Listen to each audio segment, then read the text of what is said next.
Hi, everybody. The mic is live, and now I get to rely upon you telling me whether or not the audio is roboticized. It's Play It Forward. I'm Beej. Welcome to the Loading Ready Run Entertainment Network. We are continuing our playtime of Betrayal at Krondor.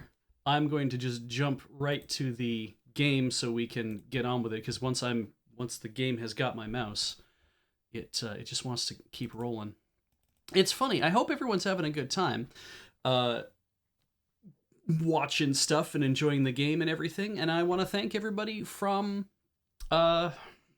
Twitch, obviously. If you're watching here on Twitch, that's great. If you're watching this later on the VOD channel on YouTube, welcome to watch more of this. Thank you. I appreciate that. You can back us on Twitch and on our YouTube memberships on the main channel, youtube.com/loadingreadyrun. But you can also back us on patreon.com/loadingreadyrun. So anyway, I'm going to hit restore to bring my game back up. We are in the middle of a mine, and I'm staring at 3 rogues, and there might be more. So the whole thing we're basically just jumping into getting our ass kicked is what's about to happen here. Let's have a look at how everyone's doing. Owen ain't great. Gareth ain't great. Locklear ain't great, but they'll be okay. I feel like everyone's gonna be okay here. We have a save. We're gonna be fine. And God, is there anything else that I wanna do that I wanna bring up while we're at it? Not really. I think we just roll on here. The whole point of what we're doing also is we're attempting to play as much of the game right now without having to actually get like going straight to Krondor. We're going to play as much as we can. Krondor, if you get to Krondor, that's like the first chapter is going to end. So I have to do everything else that I want to do before we get there if I want to actually build myself up. So we are very much off plot. That's fun and that's fine. Let's have a fight and see how this goes. Again, more of these Guizwa dudes. He missed. That's good news. I haven't done any of the work necessary to change the audio. We'll probably get there eventually. Oh, I can hide over here in the corner, I think. Let's do that. All right, Locklear. Let's engage with one dude and see if we can't make short work of this and keep Owen reasonably safe. Owen's not going to be safe.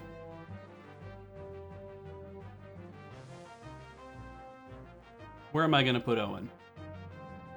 Probably here, I think.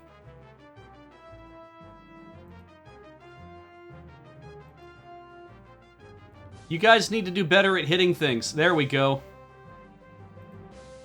Alright, so... Flamecast.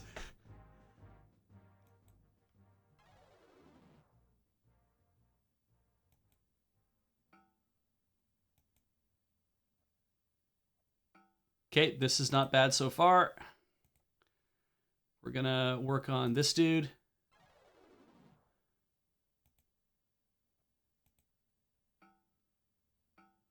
Ugh.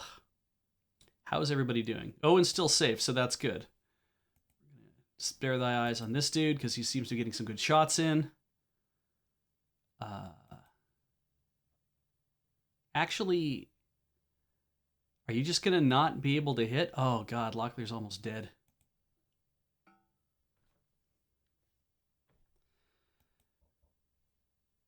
Spare thy eyes. This dude.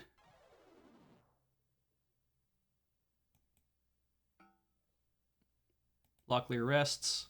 Locklear takes a miss, which is nice.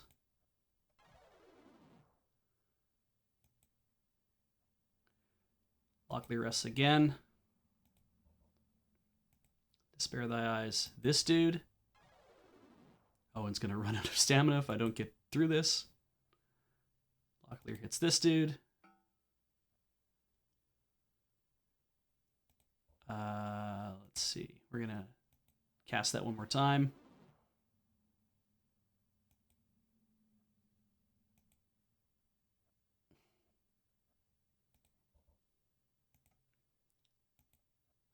This is not working out as nicely as I'd like.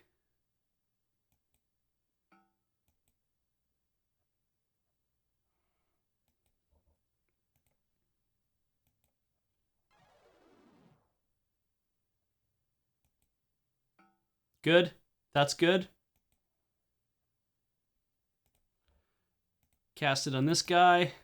God, Owen's getting so low on health.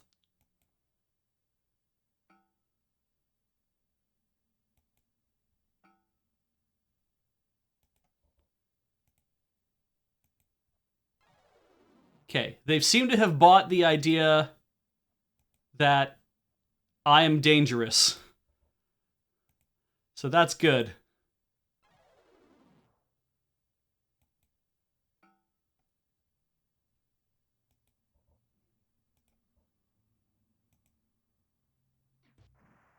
Good. Crossbows seem to be a very effective way to do some damage here. I might think about that. And also, because we didn't actually get involved in the fight, like, immediately, we had every opportunity to just back out of that fight. Party's abilities have gone up. I wonder what they were. Let's see what we were concentrating on. Oh, good. Defense and... Yeah, accuracy melee is probably a really good thing to go up for some of us. Owen didn't get better at anything, and Goreth's defense went up. That's fine. I can accept this.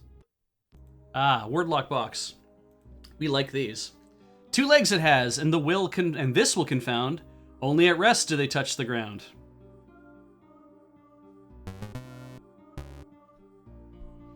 Two legs it has, and this will confound. Only at rest do they touch the ground. R-O-B-E. S-T-S-A-U.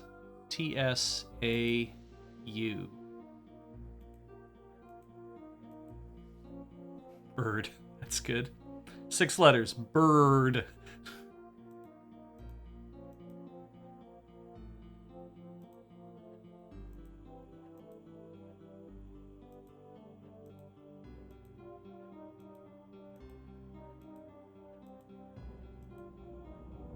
Ah, barrow. I was like, let's make words and see how far we can get. And I'm like, oh, barrel? That's not going to work. Borrow. Oh, barrow. Yes, that works. Take that. Ooh, that is Dalatail milk. Hawked at fairs and trading meats by the Brotherhood of the Shield of Dala. Dalatail milk was really nothing more than simple spring water, be it spring water blessed by a priest of the Defender goddess. It was reputed to increase one's ability to defend oneself during combat.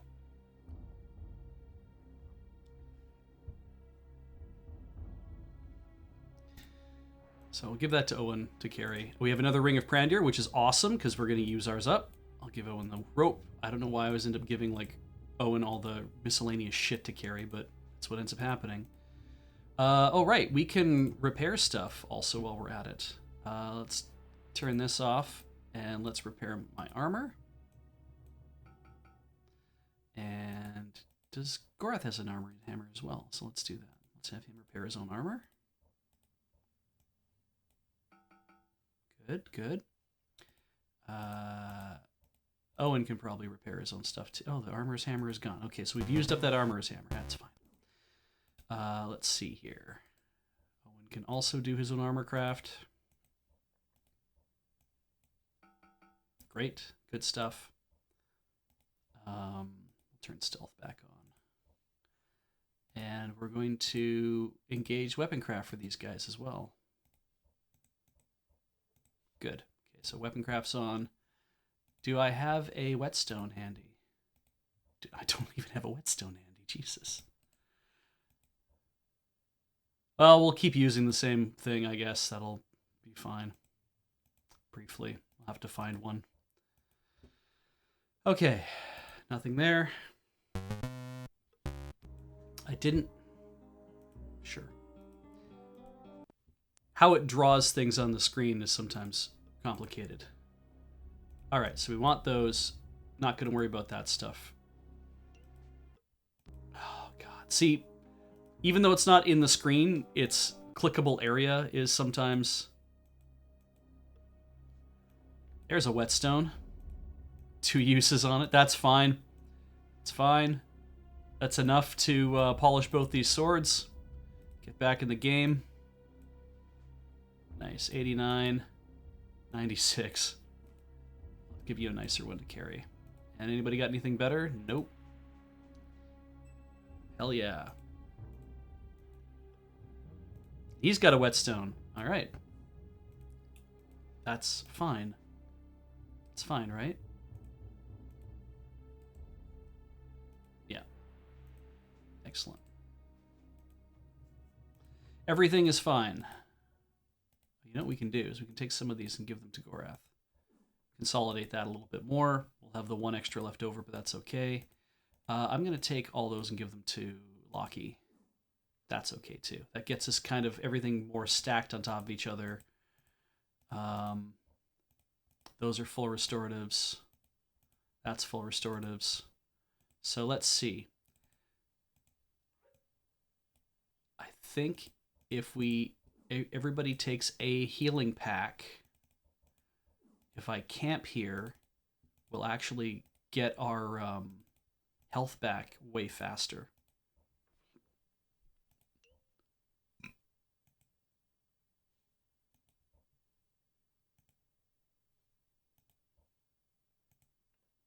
That's good. All right. Let's use that ring with... I like that they put... Oh, I guess that one's still active. It doesn't actually say. It's weird, though. They're both slightly different colors. Like, they're the same thing, but it's dark. So I have to assume that...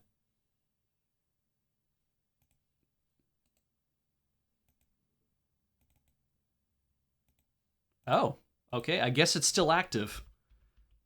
Even though I can't see shit.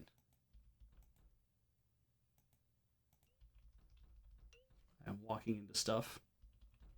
Kind of barely hear that. Hello, everybody. So this doesn't really go anywhere, I guess. Zoom in. Zoom in. I like that because you can't see anything currently. It's like, oh, it's very... There we go. Now we can see because it's all lit up around us. All right, so I can't go anywhere through there. And what we also know is that we can turn up there and go up that way. So we'll go that way. There's a whole bunch of bodies in here, and if I had the inclination to actually repair everybody's shit, I would do that. I'm not going to worry about that for the time being. There are books you can buy in the game to increase your abilities by just reading them, right? And because now I can afford to buy books and really go through them quite fast, I'm like, I wonder if I should just do that, like buy some books and do that kind of thing.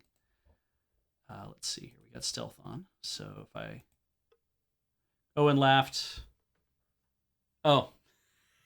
Quickly, Locklear impaired his mirthful companion with a venomous scowl, not only amused that he had hit himself in the head trying to close the door. I think it'd be easier in your head if you backed off a step, Owen suggested in a patronizing tone. Keep laughing and I'll use yours as a battering ram, Locklear replied. They're friends. Can I... Okay, so there's our attack strategy. I'm going to turn on all the things for everybody so we can get better at stuff.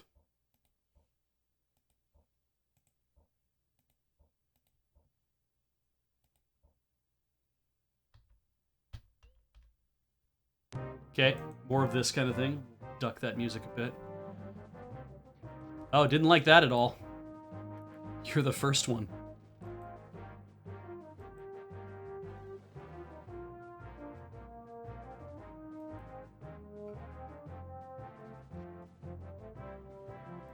Well, we have these. It'd be a shame not to use them. Take care of the archers. Locklear can work on that dude.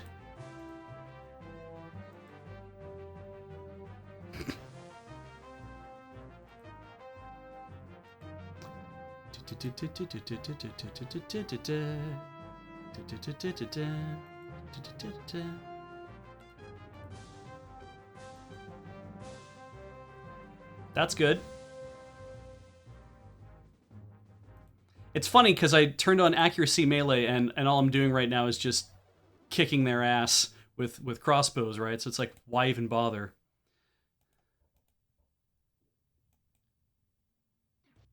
That should do it for that dude. Yeah, I would probably want to have accuracy crossbows on more often. But if I turn on too many things, that is also deleterious to the process.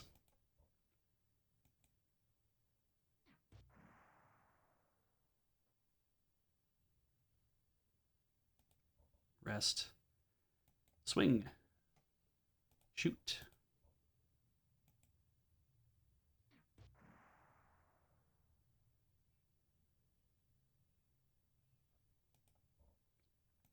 Spare thy eyes. Gonna move Lock there over to here, so that hopefully he doesn't get hit. It has been known to happen.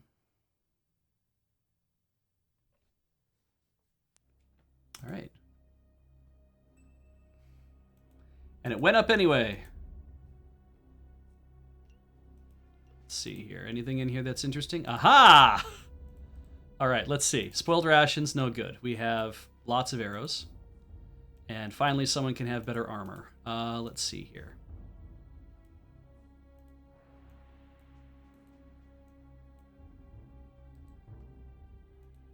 Turn on your armor craft and let's repair that stuff. Not great, but it'll do. Not going to worry about anything else. I mean, the crossbow's not really worth a lot of money. Wait, we have a Venturine, don't we? We should be using that too. Is that weapon craft? Weapon craft to repair that, I think. Well, we'll worry about that in a bit. Oh, he's using it a lot, so we should maybe give him the Venturine and actually let him repair it.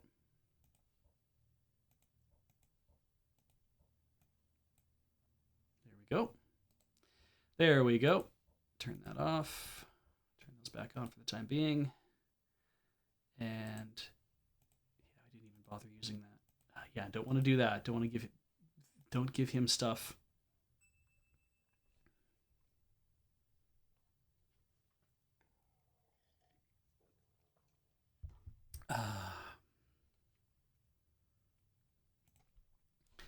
Walk forward. Click on this guy. He's got some things. God, I remember getting so excited when we found the elven armor on somebody. I was like, I can just have that. I don't have to buy it. Spoiled rations. Still lots of arrows. And more crossbows. And we're not going to worry about those.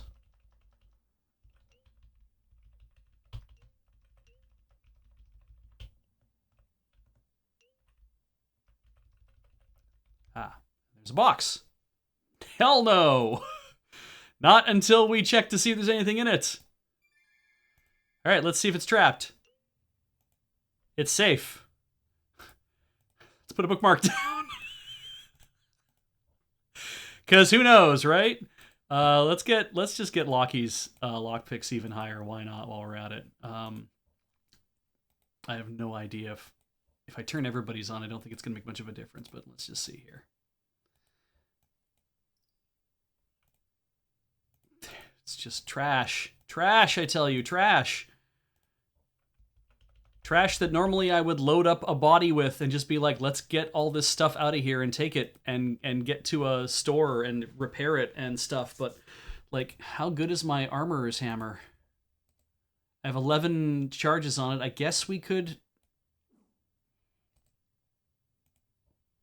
I guess we could just turn on armor craft for everybody at this point and just repair some stuff.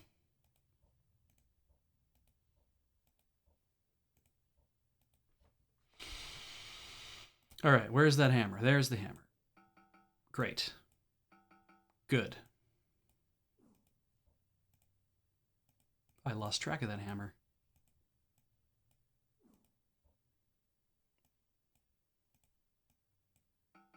Good.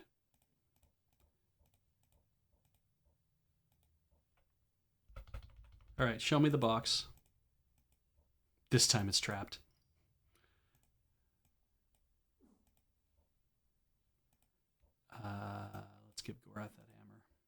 And let's let him repair stuff. Nice. Kind of running out of spaces to put things.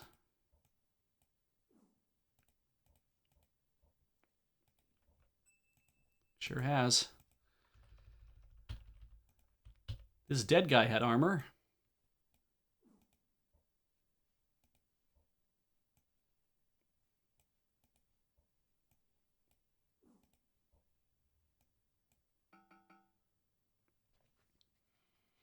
This is still chapter 1, Mr. Verbal. We are not doing things very fast. I wonder if I should take the crossbows instead, if they're actually worth something. Let's just get Owen's armor craft way high, because why not?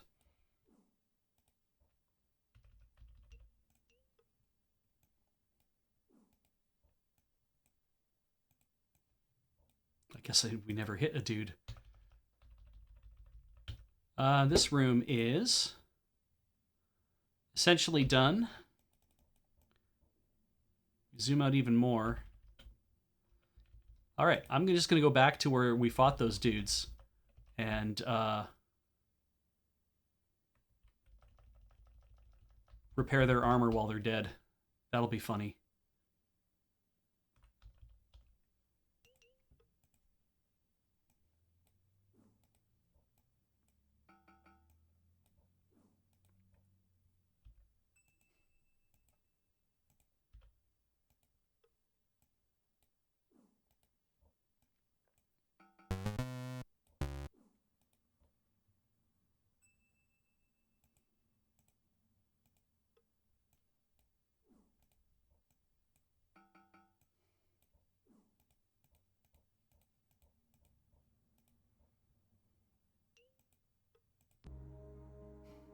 You're back at the box.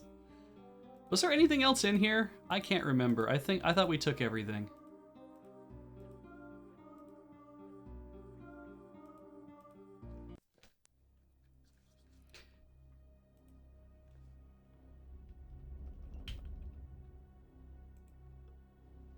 Oh, we never even clicked on this dude. Out of space to carry things, it seems.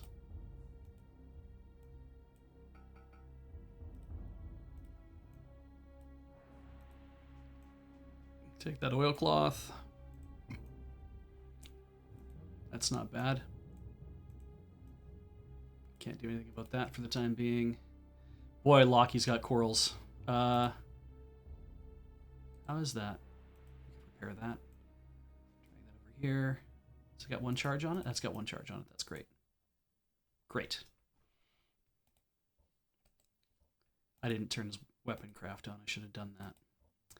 And we'll give the Aventurine to... We'll give him one charge so he can use it up immediately. There. That's good. We got this Dragon Stone we can use at some point, and we've got more Aventurine. Why? It all stacks.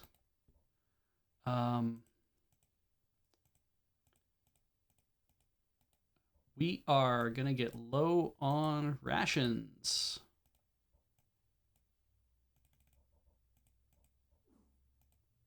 Eight, 10, 11. There we go. 8, 9, 10, and 10. That's good.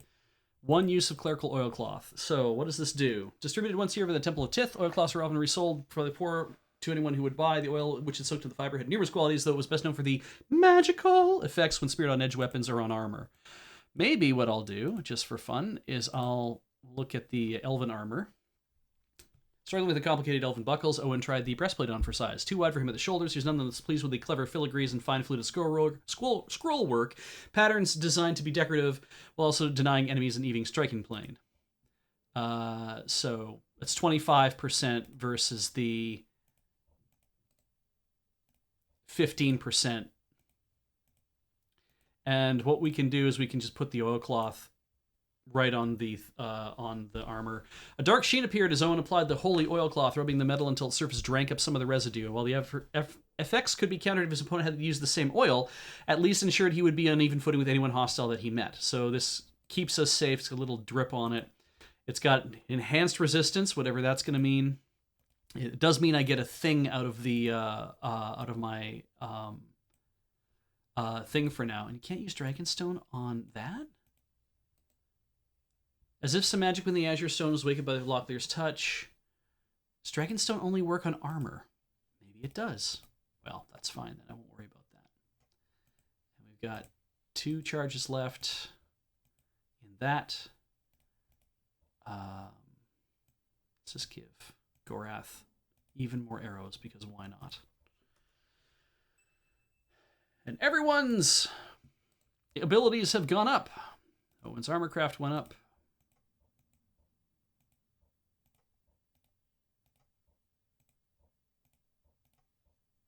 It's funny because, like, accuracy melee is what I need there. These are my two fighters to do, right? Like, the crossbow thing is fine, but I need them to get better at actually hitting shit, because as you've seen, there's been a lot of missing.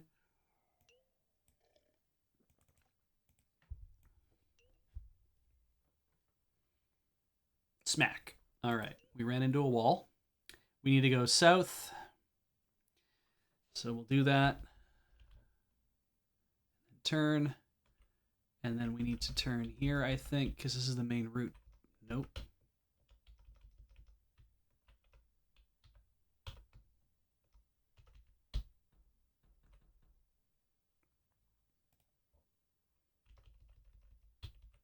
But sure looked like I was clear to go there.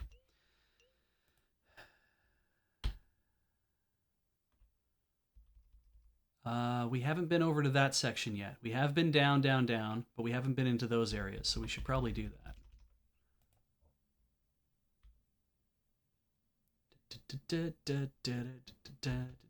Okay, we just passed a thing that goes up to there, which we don't need to do. We need to go forward some more, and we need to turn left.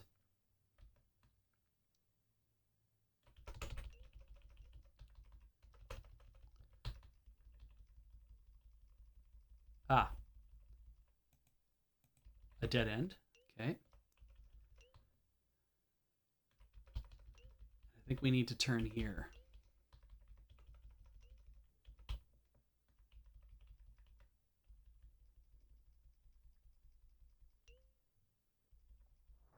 That's the way out.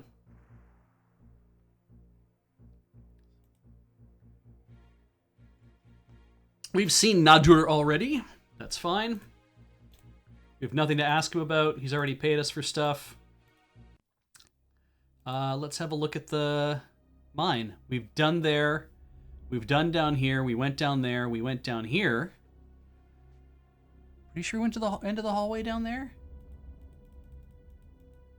Strikes me that we did. Okay. Yeah, I think we probably combed the entire mine at this point. We're probably better to leave at this point. I mean, we did the thing that you have to do.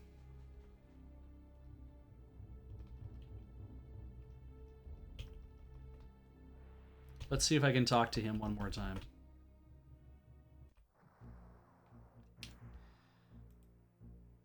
Yeah, nothing that he has to teach me about. Yeah, all of this is stuff that we've talked about already, so it's fine. He's probably not going to bother doing anything. Yeah, he's not. That's fine. We're done with Mac Mordain Kadal. It's very bright out because it's the middle of the night, but we also have the Ring of Prandir running. So we're going to drop a save because we've finished that. Just call it 8 because why not? And so at this point, I feel like we should go to the inn. That's something I would like to do anyways. I'd like to go to an inn, and I know that Lamut's got an inn. Yeah. We haven't actually slept in a very long time.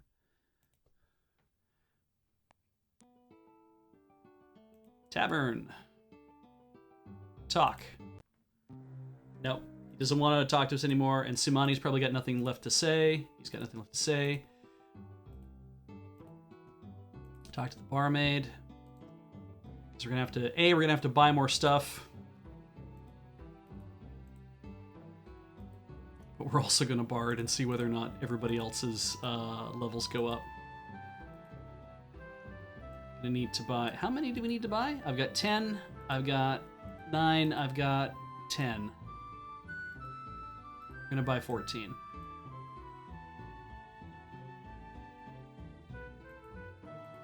Sure. Didn't even enable the thing. Don't care. Ah, okay. So yeah, it's been too recently since we've been back here, so there's no entertainment fund. All right, have I done Sumani's training? What was his training again? Combat. Right. We can afford it now. I might as well enable combat. I think that's what his thing is. Is it just melee combat? I think it is.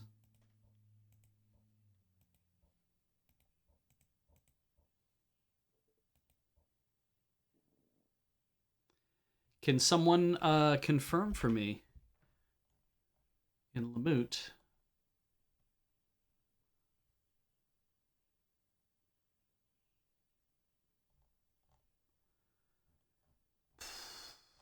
I thought it was. It's probably just a set bonus anyway, so it probably has nothing to do with whether or not I have a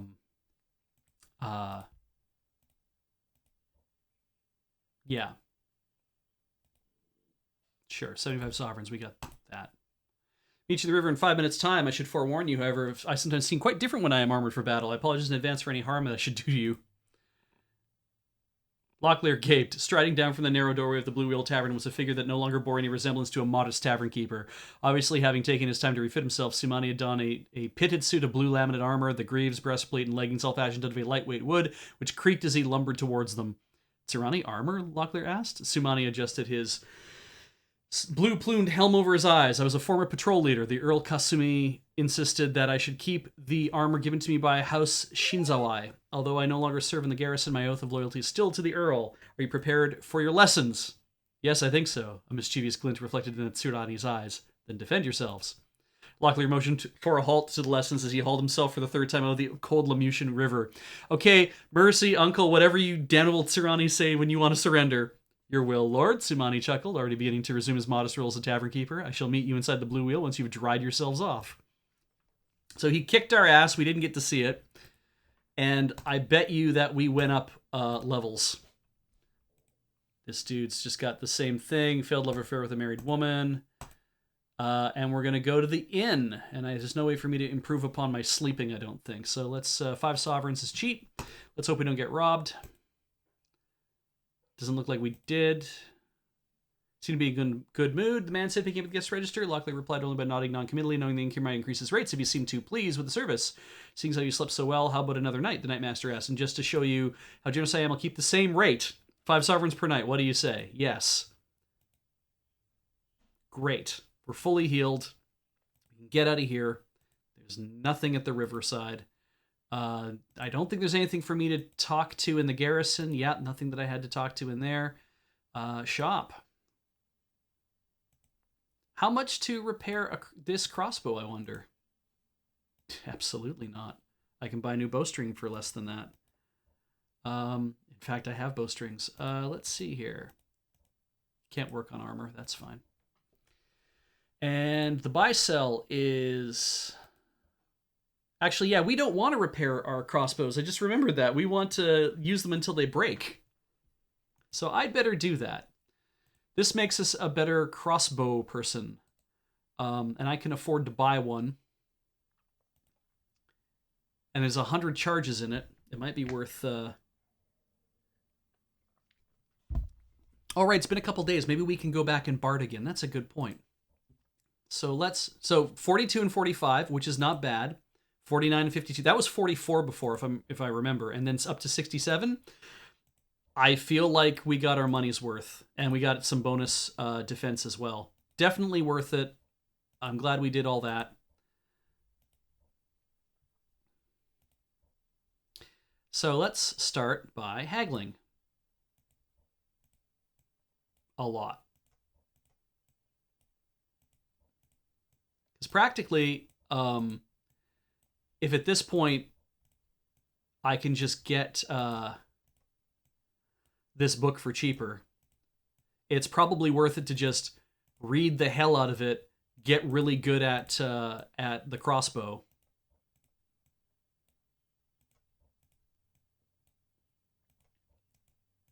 and just be like mowing suckers down left, right, and center. Okay, that's now available. Right, we can't do that. Haggle, haggle, haggle. Hey, we're back in this thing again. How is everybody doing tonight in the chat? Watching me dick around. 55 gold for a crossbow. I imagine if I came back with the other ones, probably sell for like 20, I think, something like that. Probably wasn't worth it. I mean, I guess I knew I was coming back to Lamut. It would have probably been okay to grab them for the time being. And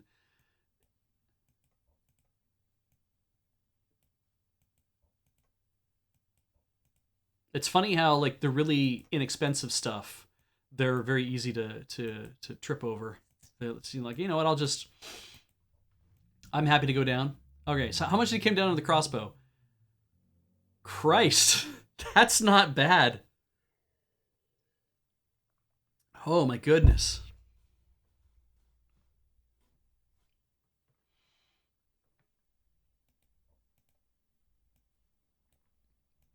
And Mr. Q-Bear, yes, if you haggle on something and it becomes unavailable, that's fine. Leave the shop, come back.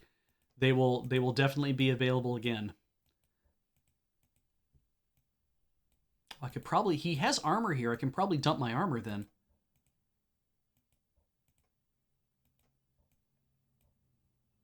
It's fine. Get it out of my inventory. Yeah, he probably wouldn't give me much for this stuff anyway. Back to the shop. And now back to the wall.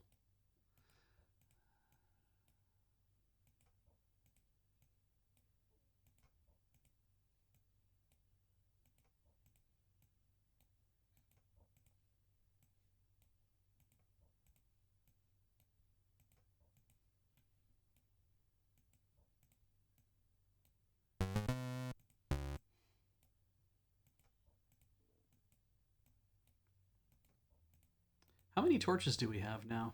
That set of torches. I guess we have these rings of Prandir. Could probably just sell the torches. Sure, I don't give a shit. Those are still good, that's fine. One sovereign.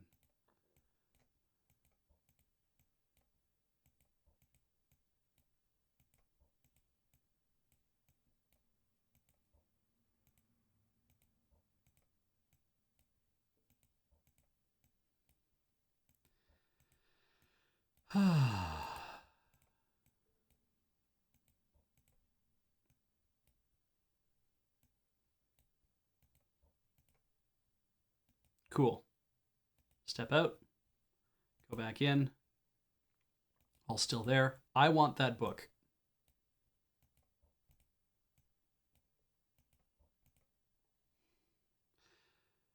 How much has our haggling gone up to? 33, 55, 65. I'm going to sit here and haggle over all this shit just to...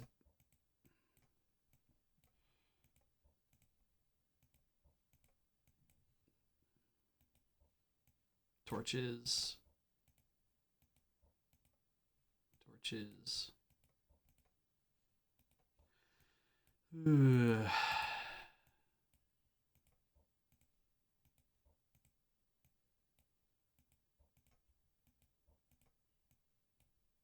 Just give me my bonus to haggling and let me go get on with my life. It's fine, I guess, whatever.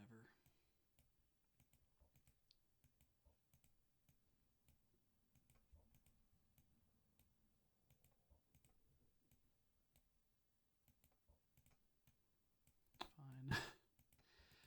All right. You know what? I wonder how much 87 sovereigns and 7 royals for flaming quarrels. Like, standard quarrels are 11 gold and 1 silver. So if I can just buy quarrels and then trick them out, that's also not a bad way. And even just I'm finding quarrels everywhere. So it's like, I don't need these. What do I do with them? Well, add some poison to them. Let's see. If I Dragonstone these things, can't do that. Do I have anything else? I could have put maybe the oilcloth on them. I don't think I could. No, I don't think I have anything else I can put on quarrels. Because if I did, I could just put some stuff on them and sell them and be like, good, that's done now. 638. Okay, so he's come down quite a bit from the... I bought these we haggled, I think, down to near 700 for them, so... Yes, set them on fire and sell them back. That's right. It's like, hey, I have a trick for you, okay? So just pay attention. I'm going to buy these corals from you. Now watch this. Okay, see how they're on fire? Now they're flame corals. Ooh. So now how much are they worth? Well, that's a neat trick. I wouldn't pay less than 90 sovereigns for a stack of those.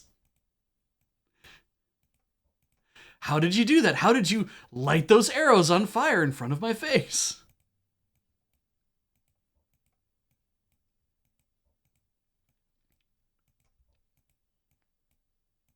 The great part is that later in the game, we're going to find something that has infinite uses of poison.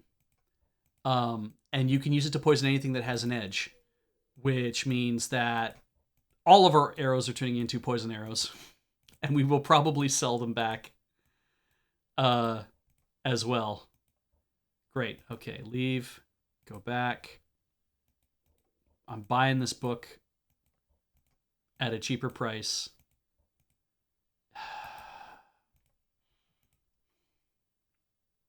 Thank you, yes. Do I have to wait until the damn thing goes up or dings me just so I can actually... We're going to back into Lamut.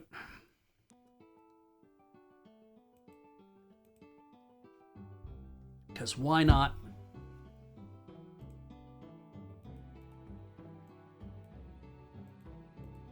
Please just let me buy this book for cheaper than it is.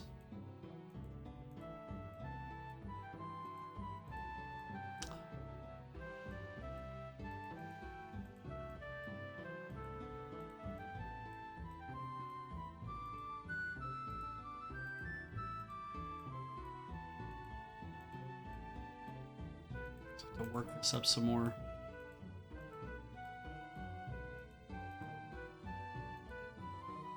No, we'll just go back in, and I'm just going to haggle that book over and over until I get something, because I know it's going to activate. At some point, it's going to activate, and I don't need to wait to see everything else activate and be like, oh, I can give you 100 sovereigns off of this. It's like, just give me something off of this that's worth it. 247 and 5. There we go. I'll take that for 200. Why not? And we have... you know what? I'm going to buy... I'm going to go to the... That was weird. I thought it said tavern before. I guess it's inn. Hi, barmaid. Sure. You know what? I'm even going to just... We're going to get tricked out with a lot of rations, because if I go back to the inn... Again, yeah, I think we have to actually get it to reset by going to another place. Locklear's haggling ability went up. All right, well, fine. So now what we're going to do, I can't turn on crossbow because obviously can't do that. We're going to turn crossbow for Gorath. And I'm going to... We're going to read 20 of these. Let's do that. Concise and poetical after fashion, Caleb's dialectic detailed many of the factors that could affect on and quarrel. I bet they put arrow, and then they were like, shit, they're not called arrows in this game, they're called quarrels, so fix that. Affect and quarrel while in flight, and the measures that could be taken to compensate for crosswinds, bolts with poor spines, and targets that were partially obscured. He further went on to recommend that archers consume true sight tea regularly as a means to sharpen their sight, and advised the Reezer to keep bowstrings and aventurine handy to maintain crossbows. So that's... We did 1. His crossbow ability has gone up to 62. Do it again. Do it again. 3, 4, 5. How many does it take? 6, 7, 8, 9, maybe 10? No. Okay, so no danger in me actually reading a lot of this, other than we get to watch 4. Look at the rations at the bottom. 3, 2, 1. So in about 4 readings, we'll use up part of this book. Let's get it down to 50, and we'll probably go back inside and buy some more rations.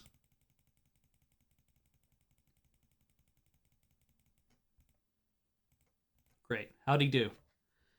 64.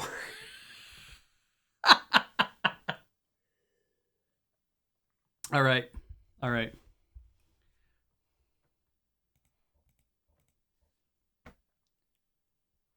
Yeah, you start starving to death if your rations are gone. So basically,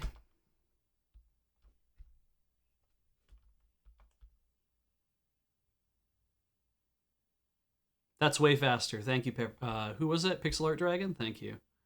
We'll get down to like 1 ration left and then I'll stop.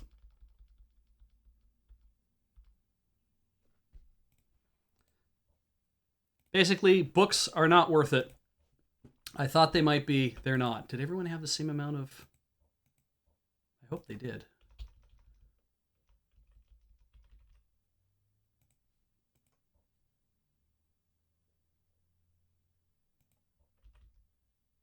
It's like, we need rest. Yes. You need to buy some supplies. Well, I guess we've been up all night. Everybody gets 14. Sure.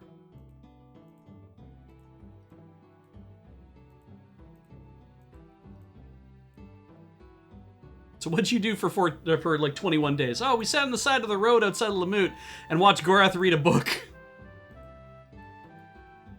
No, I said for 21 days. I just told you what we did for 21 days. Healthy enough. Healthy enough. I'm fine. We can get the hell out of it. Actually, you know what? Probably doesn't work. Yet still doesn't work. You cannot bard again. All right, so we went to the Mac Mordain Cat-Owl. We're going to save this. Because why not? And we went to the Mac Mordain Cat-Owl. We killed the Brocknur in the last episode. We're supposed to go towards Hawk's Hollow. All right, I guess we need rest. I don't know why we need... I guess because we haven't actually slept in a while. We've just been awake reading shit. Oh god, there's so many charges of this book left.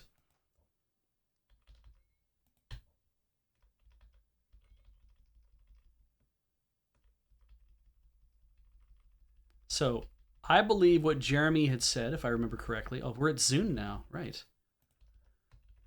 This is the tavern? He only sells rations. Yes.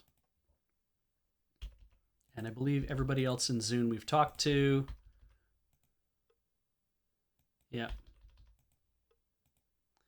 And that we stole or something. I can't remember what the hell we did to it. And then there's the herbal place, Keeg's Herbs.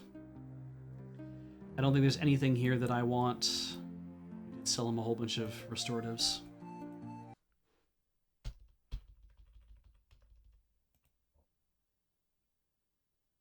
Just keep walking.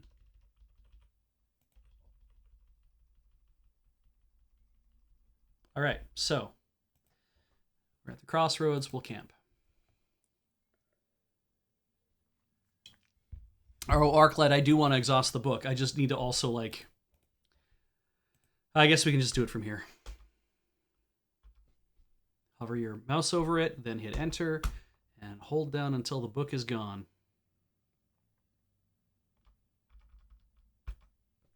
Okay. Might be a good idea to get rid of this. There. And sleep until morning. We'll have to buy some more stuff. So he said behind a hill west of Hawks Hollow. That's where we're headed now, is to go to Hawks Hollow. How west is west, I wonder?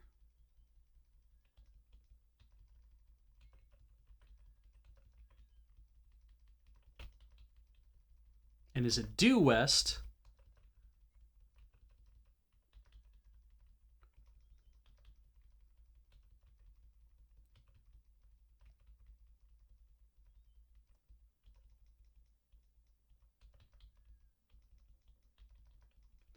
The trouble with this as well is that if there is something worth seeing sometimes on the ground, if it's near a tree or something, you end up walking around trying to... You know what? Actually, I just realized. Put everybody's stuff back on, I guess. I guess people are going up levels, so that's something. By sitting around, we're all going up a level.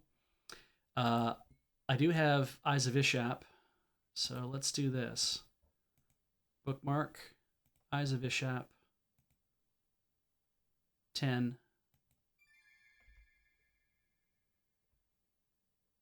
Nothing over here. Restore from bookmark. Get to look at this again.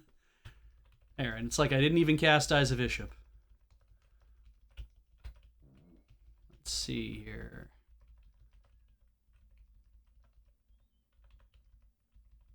Anything over here? No? Gonna have a camp out again.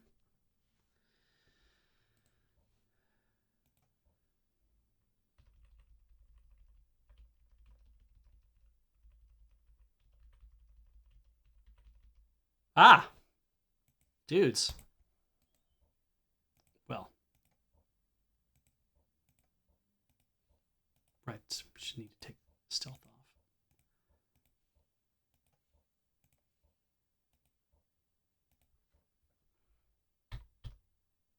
off. Okay, they were not surprised.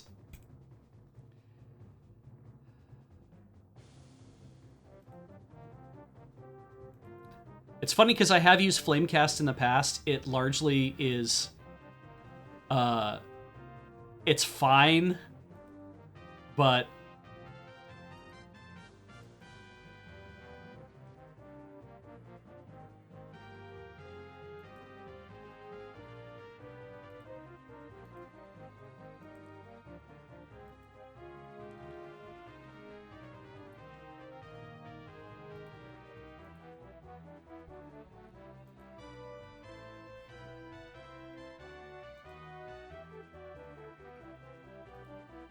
Alright, to spare thy eyes on that dude.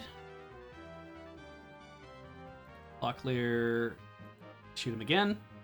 That's good. Gorath, hit that guy. And I believe he was the first one. Let's rest though.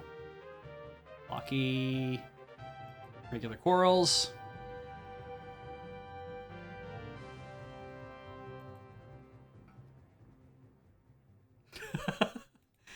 Now, when somebody's running away, they don't like to do it when they're blind.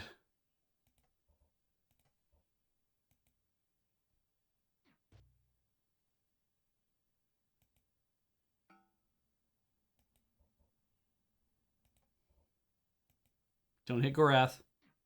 Thank you.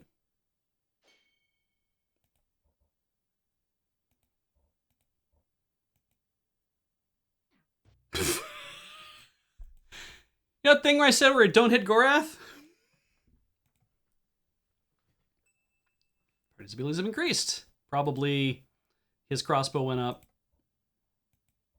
Oh, and Gorath's strength went up. That's cool. All right. Everyone back on stealth. I have no idea. My understanding is the only way your stealth gets better is if you encounter events that let your stealth get better, or if you click on guys before you try to run into them first. That's why you always click on people. What do we have for a hammer? One use left, eh? Did anyone get hit?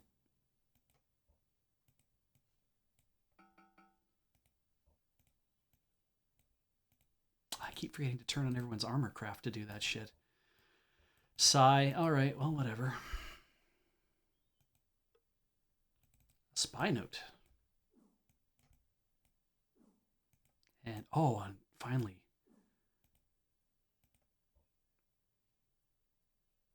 Okay, let's just grab stuff. And we'll repair it in a second. Not that stuff at the moment. That stuff. 11 rations, yeah.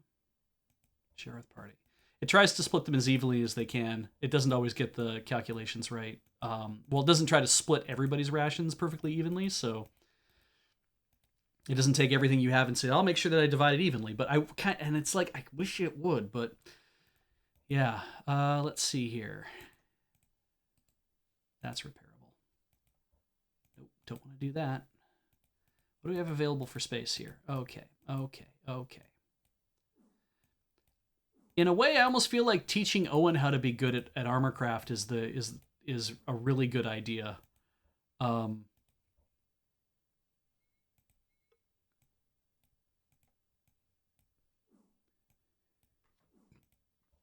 But yeah, let's turn on weapon craft for everybody. I mean, I always say that it's like I really like the way they've made this game, and at the same time, I also find myself frustrated with the fact that if you want to min-max your abilities, you're gonna have to spend a lot of time turning stuff on and turning stuff off, and it's just like, that's frustrating. What's the spy note say? Mates, it looks as if I may have opened my mouth a bit too wide. I think those funny talking elves what live in the Northlands, they've caught on to the fact that I've nicked some of their booty. You best go and clear out your safe box near Hawk's Hollow. Remember, I puts a lock on it so none else could get in it. Lucan. We ran into Lucan. Where the hell did we run into Lucan? Oh well. Possibly not important. How are we doing on stuff? I'm not going to just drink those for the sake of drinking stuff. Let's see here.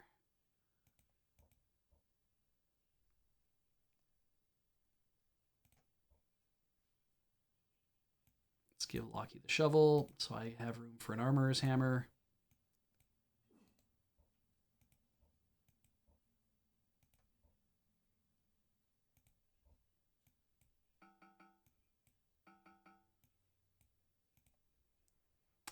And the store in Hawk's Hollow doesn't... Do they buy... Are they the pawn shop? No, pawn shop was in Tirsog. Hawk's Hollow buys, like, shells and stuff, so they don't give a crap about armor.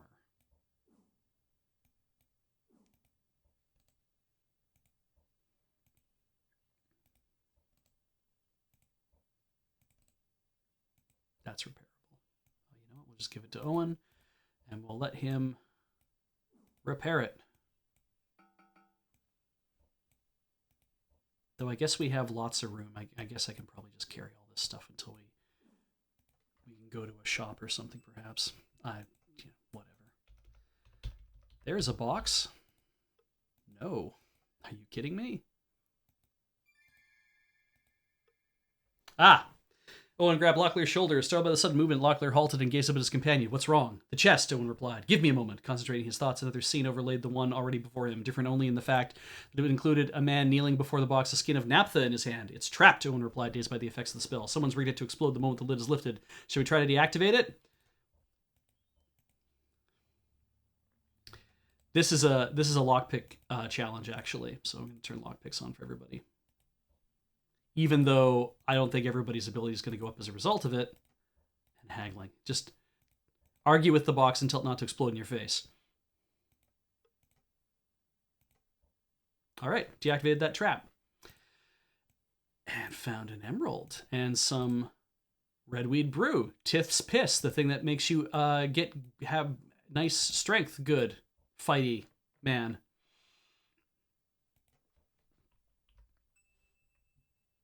Now, is this the box west of Hawks Hollow? Maybe it was.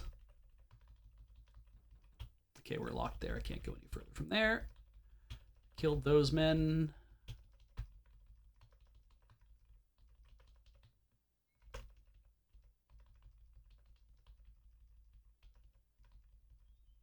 Like, I feel like it stands to reason that that was the box that was the one that was trapped. I know we're spinning around a lot. Mostly I'm trying to find Hawks Hollow. Yeah, in Tearsog, it was Lorien, actually, I think. Or no, wait.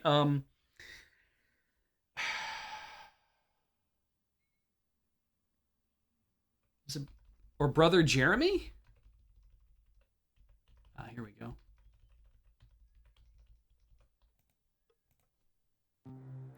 This is a goods store. They seem to only collect unusual goods, which I'm not selling that emerald yet. We're going to hang on to that, even though it's not much of an emerald. If I... 83 sovereigns, it's like, oh, that's good, but... I also wonder, I'm like, is that necessary yet? Do I need that?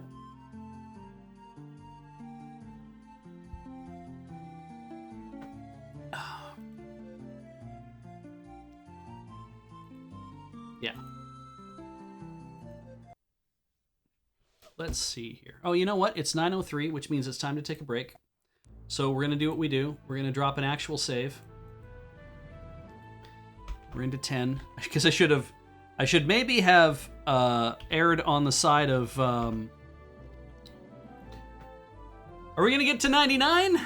Maybe. We'll see what happens. Should have maybe put in 3 digits. I don't actually know if we have a later use for the emeralds or not. So I am going to take a break, and you guys are going to watch commercials or whatever the hell else happens, and I'll be back in a minute. So let's leave us on the music. Why not? See you in a minute.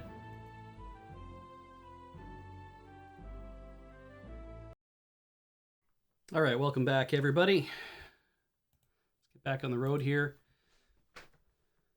I had a look at the... looks like he's in the mood to discuss the scrolls any further. The sign business. Lucan was the dude who taught us how to steal stuff, right? Here he is. So that note was from Lucan saying, "Hey, get that stuff out of here." That was his note. Funny talking owls live in the Northlands may have caught on to the fact of nicked some of their booty. So, yeah. Just put the note in front of his house because why not? That'd be great. Just be like, hey, that thing that you didn't want anyone to worry about. Well, we've taken it. Bye. So let's sign in for the night and hope that nobody steals our money. 2174, 2167. That's good. And we're just about healed. Sure, why not? Is anyone going to steal our money now? Nope. Because when you do it once, you're fine. Bard? Okay, so because we've barded here probably enough, it's probably done letting us bard for a while. So let's just exit. And Abandoned Tavern was Spoiled Rations. That's right. Nobody else wants to talk to us in Hawks Hollow. That's fine. I remembered something when I was going over the walkthrough for this. I remembered that there's a dude who lives back this way, just off the beaten path, who can repair armor. And I believe the game guide was like, yeah, I remember this dude, he repairs armor. I'm like, right, and he's cheap. Oh, that I didn't know because I didn't ask him to repair my armor that one time. So we're gonna go to his place. I think this is his place. Yep. He's gonna repair our armor. Joseph the Animal. Can you repair this? Yeah, that's cheap. Can you repair this? That's a lot, but sure. Can you repair this? Yes, great. Done. We had to wait a while, I guess. It's fine. Now that I can just kind of spend money like it's fluid. that's not so bad. And let's just lock ourselves to the road. We've kind of killed everybody along this route, so we don't have much to fear from a lot of other people. I believe this is Hawks Hollow. Yep, we're back here already. And what we want to do is...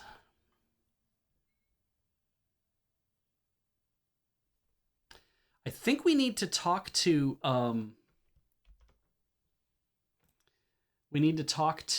Isaac again. Let me just look at the walkthrough again. Yeah, I think we need to talk to... we should just go have a talk at Isaac. And I thought he was over here. Where is Hawks Hollow again on this map? Is he up there or is he this way? I think he's over here.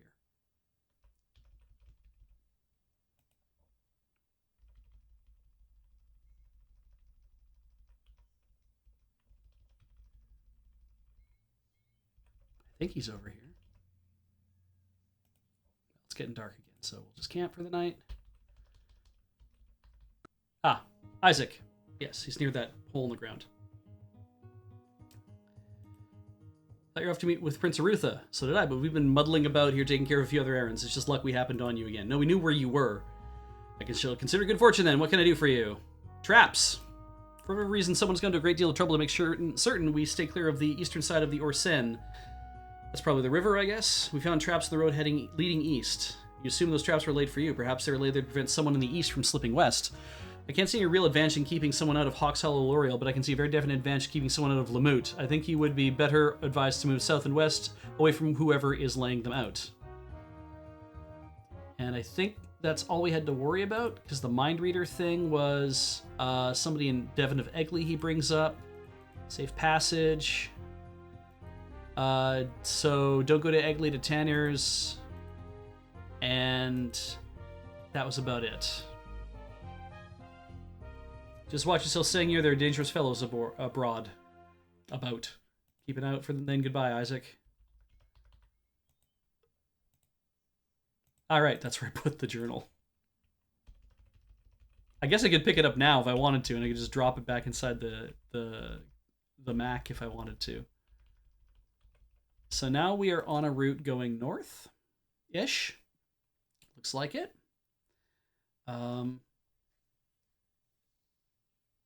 All right.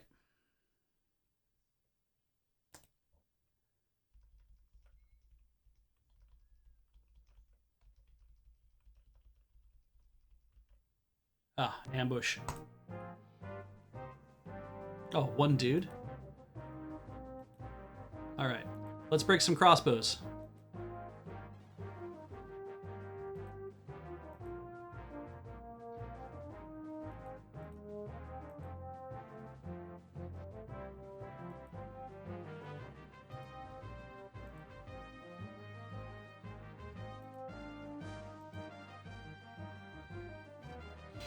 Or not. What's in the corpse? Look in the corpse. I think he means corpse. Let's give Lockie that to hold on to, so I can grab this off the body. And Owen can improve his armorcraft skill. I guess we should turn off lockpick. I mean, it's good that Lockie's skill's going up, but...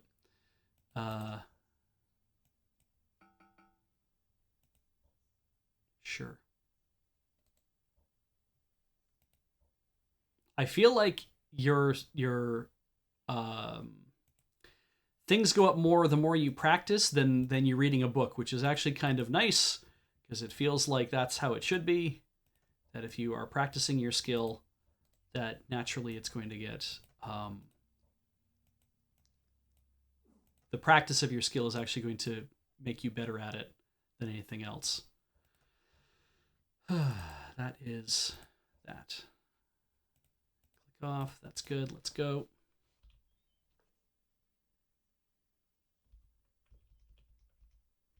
All right. Stealth. Turn that back on.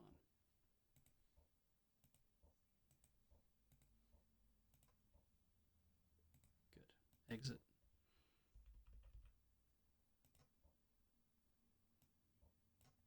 wrong way.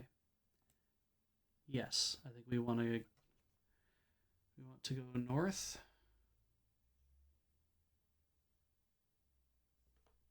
Yeah, I think we do. Yeah, we're going to go north towards L'Oreal. Because there's stuff to be done up in L'Oreal.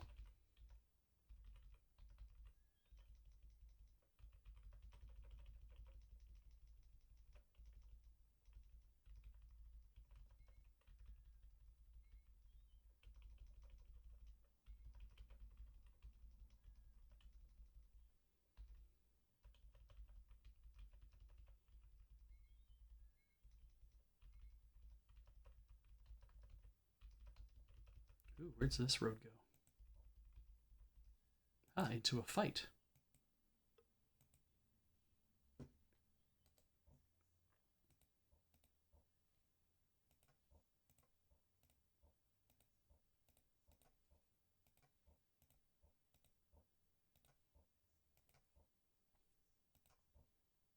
That's fine.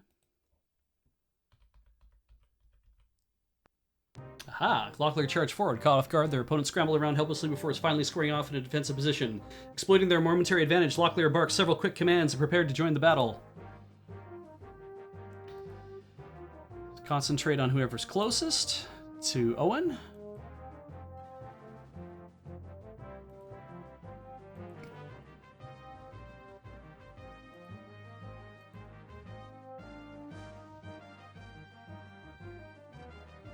Curses.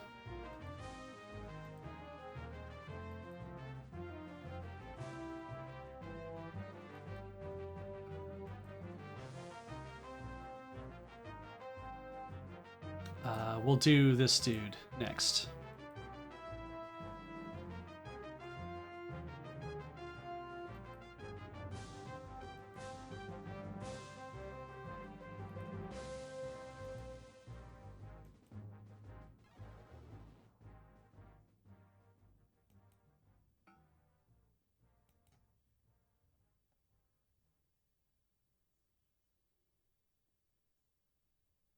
As far away as I can move.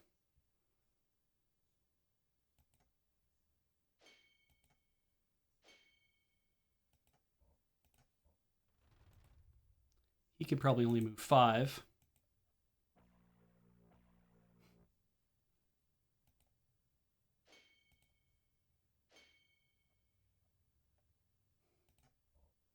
Now. Don't run away.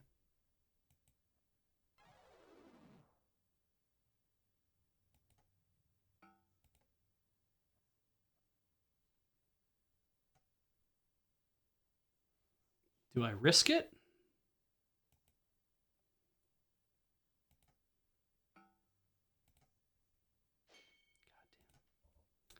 Okay, we're going to keep this dude in position. He's going to be my target. Ugh.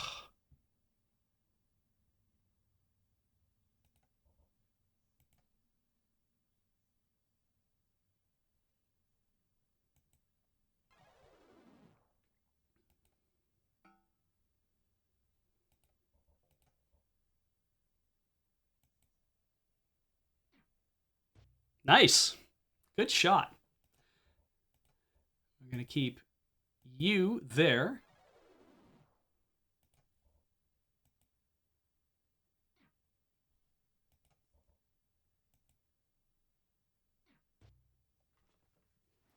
Yeah, what a shitty way to...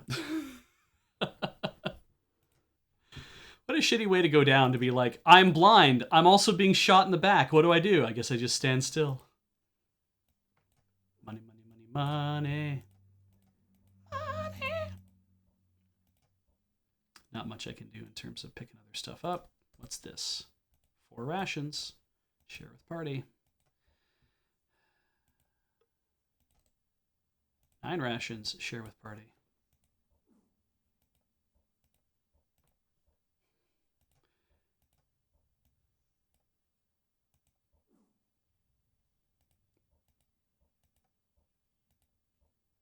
Do that. Why not?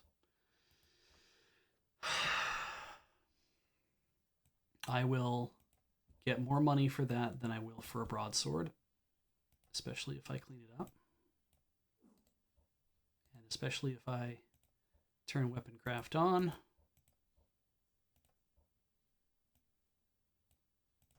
That one. Good. Probably have to do my own. Yep. To lock layer. Probably has to do his. Yep.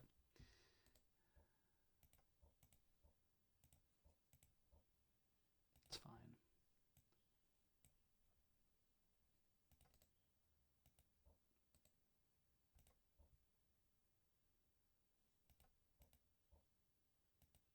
Okay. Weapon craft has gone up. That's good.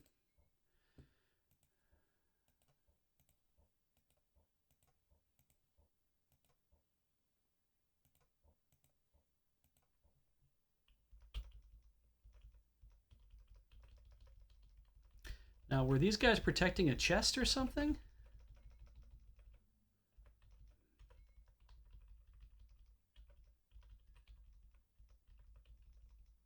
Don't see one.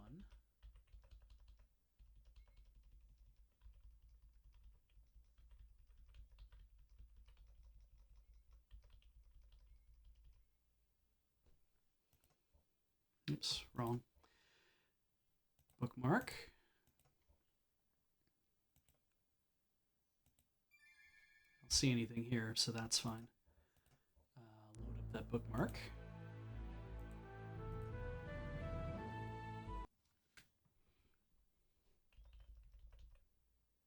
Guess we just kind of keep going north.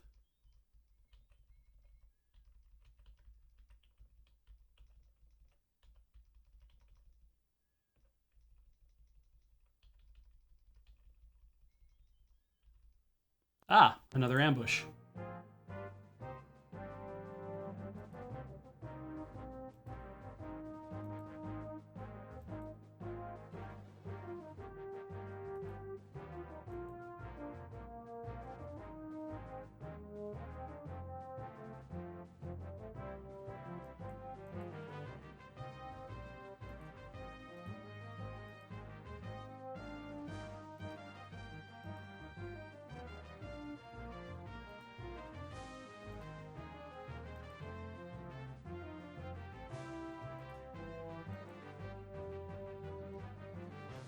Cast that again.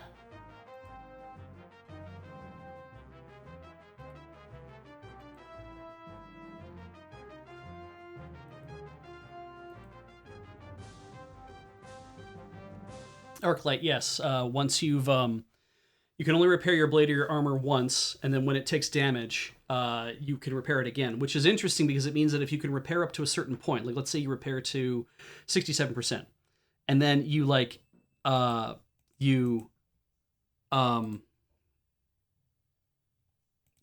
then let's say that you hit a guy once with your sword in a fight, but then you don't use your sword again. That you don't fight him with your sword. Maybe you're just using crossbows, or somebody else manages to kill him, and you don't get a chance to get a second hit on him.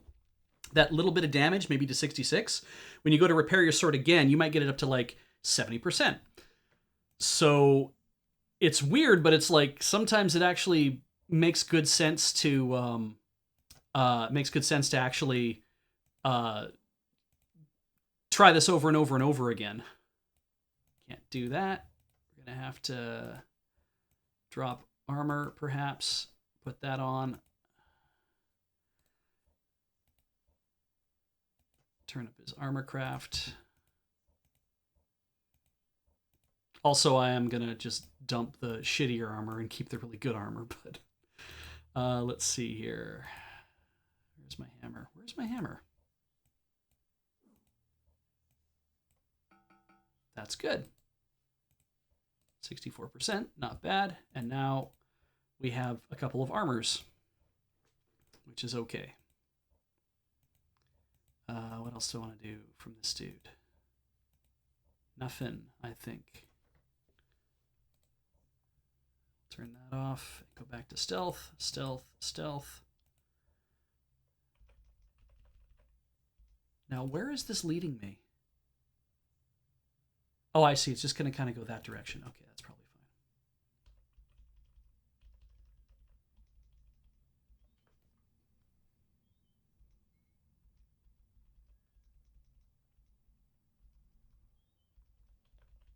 nothing in that direction.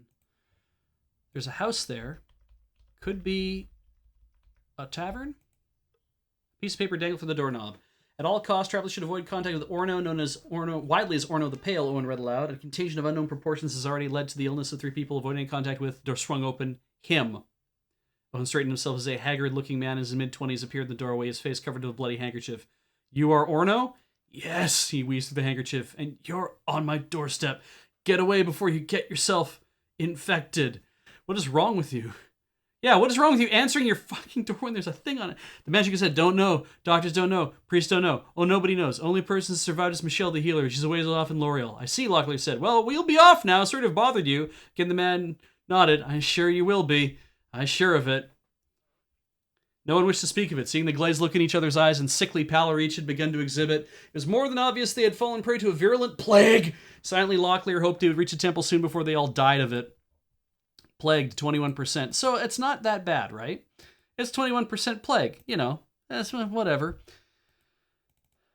But on the plus side, if you have healing packs on you, you can let's give Owen that. Let's give Owen that. If you have healing packs on you, you can avoid the plague.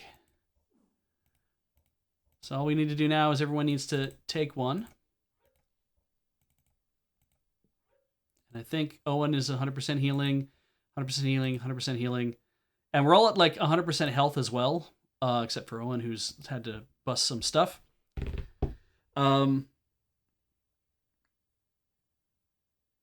Yeah, at this point, we can just go.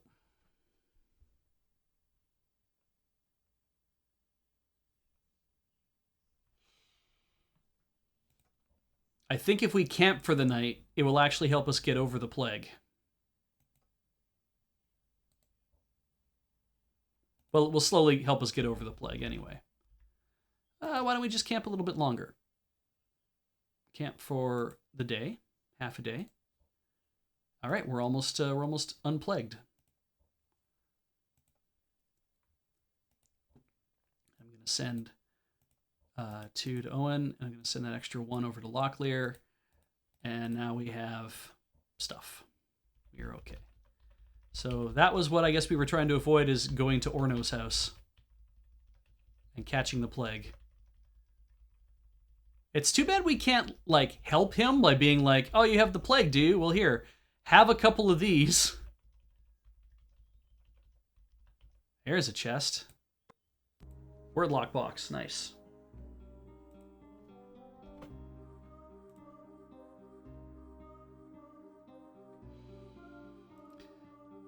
All right, you will invite him into your house, yet you know him not. Once you get to know him, this thing he will no longer be. C, S, P, A. I'm hearing stranger. All right, let's have a look. Yeah, I think you're right.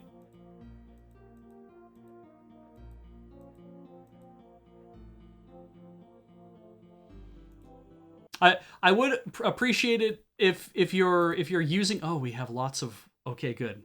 Then maybe we can do a little work on stuff. Let's see here. That's as good as it's gonna get. So let's give him the sword. We can do a little bit of work on the weapons, I guess. If you know what it is, that's awesome. If you have the guide open. I also have the guide open, so I can just straight see. So post if you know, like, if you're like, oh, that's maybe it's got to be this. 7 letters. Does this work? Right, like that kind of idea.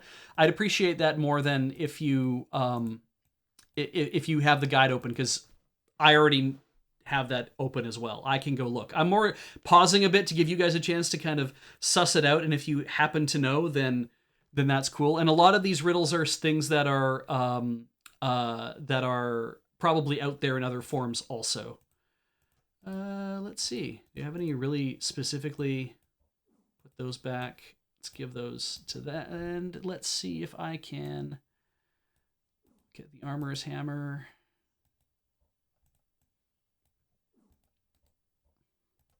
And let Lockie repair something for once. Nice. Good job, Lockie. It even went up a bit. Turn stealth back on. Stealth is on. Turn off weapon craft. Turn on stealth. We have definitely got to find a place to dump all this stuff that we don't need.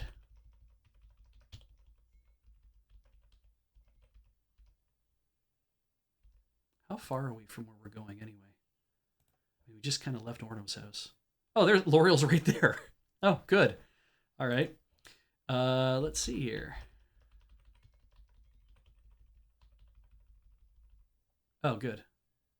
We turned stealth on for a reason, so. What's funny is if you click it again, it says, yes, that's the... we already went over the plan. Now shut up and just actually attack, or they're gonna figure out that we're over here.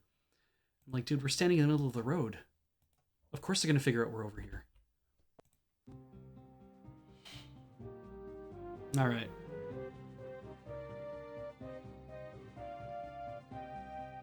Hard for Owen to get away from this. Maybe this way? Maybe this way. I know that puts him near a guy, but that guy's already engaged in combat.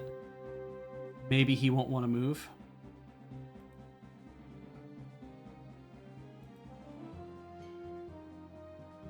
Nice.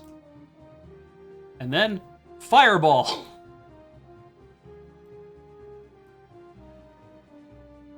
I hope that landed on someone.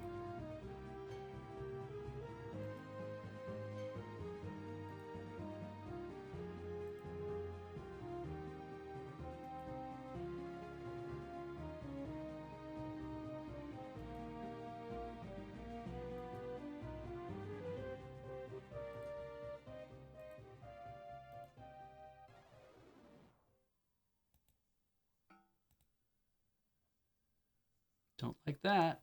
Don't like that.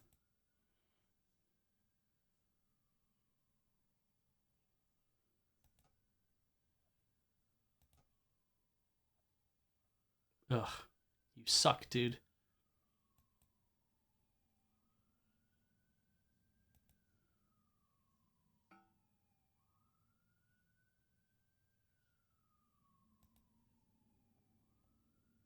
Ugh.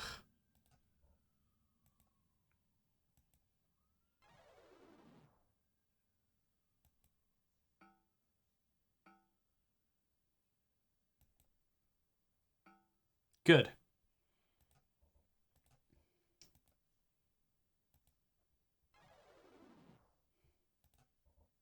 Don't hit Owen.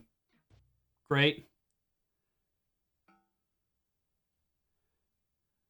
Gorath away.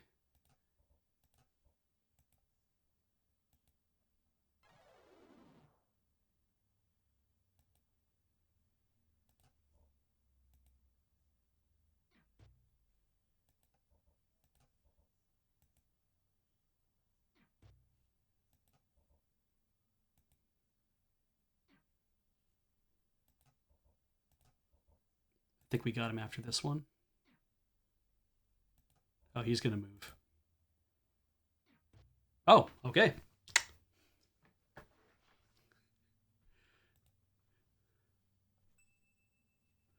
Good news!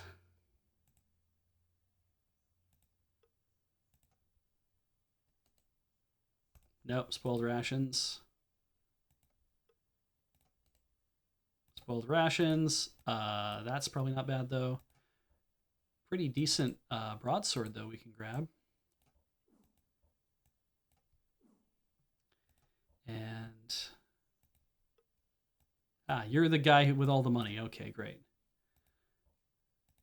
74A. Okay, we'll just leave it at that, I guess. Oh, we need to repair our own stuff, though. All right. Weapon craft. Weapon craft.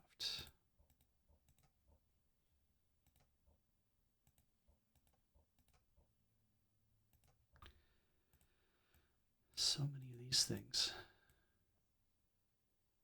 And you don't have room for any of them.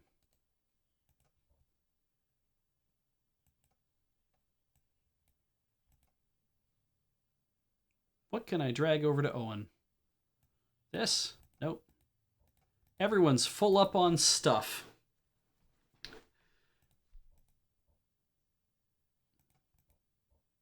And there's no means of consolidation available.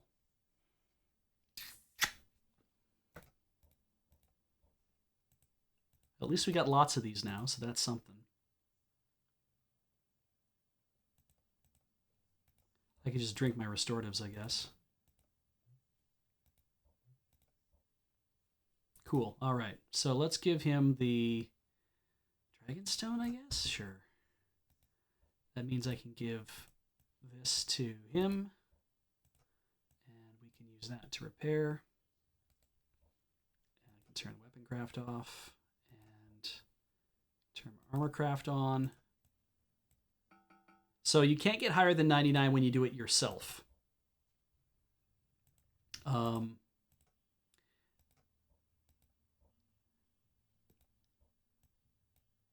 It's kind of the way of things. Armor craft off, weapon craft on.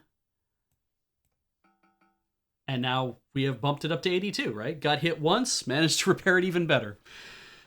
So, not bad overall.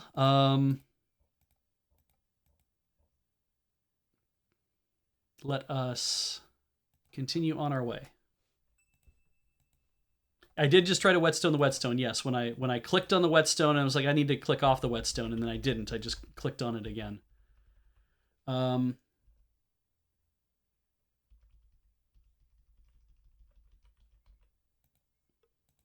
L'Oreal.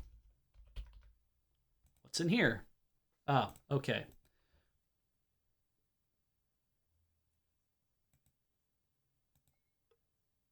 I guess they're not doing business. Okay. A bell rang. Shopkeeper. Oh, yes. Good. We can even go get the stuff from the dude outside probably and bring it in here. Okay, it's nothing but stuff that's available. Strategy of trading. The book had been bound in fine leather, had been ill-treated in the time since it left the scribe's hands. Numerous parchment pages were dog-eared, others smeared with grease or oil. Some pages were half-torn, others were missing altogether. All hallmarks of an oft-used book. I bet then that trading, haggling. That's what this book is for. Which means if I buy this, I could turn on haggling and I could make us better hagglers. But it'd probably only go up like a couple. Whether it's worth doing that or not, I don't know if it is. So now we can sell. Yeah, take what's there. Now, will you take this stuff? Damn it. That's fine. All right.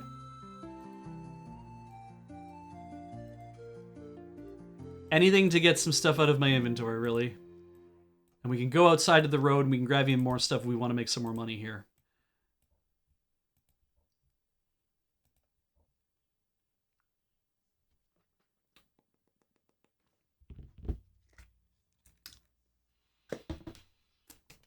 Yes, Kingdom Goods is the Princess Otter of Krondor, exactly. They have the selection they have is not what you would expect to find everywhere, but what they do have, it's quite astounding. I mean, if that's the case, ale cask. His curiosity sufficiently piqued, Locklear popped open the half-gallon cask and inhaled deeply. Immediately, his senses reeled as the heady cinnamon-like aroma assaulted him. Keshian ale. I have no idea what this is for. I've never figured out. I've never been able to figure out why I would need a cask of ale, because it says in the write-ups in their web, it's like you drink the ale, and if you go to an inn and you drink the ale, then you'll have a better sleep and you'll get more healing. And I'm like, I guess, but yes, thank you, assembled wise asses in the chat. Yes, ale is for drinking, bitch. That's you, I guess. That's what you sound like. It's I just don't know what the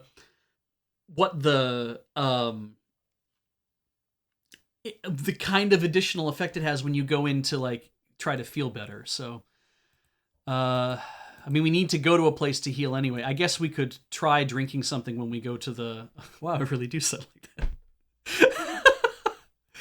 All right, fine. I know I can't get y'all on this. So we're in a shop. We could just sit here and haggle for a while for no good reason. I largely don't see the point. It is a buy-sell shop only. That's fine.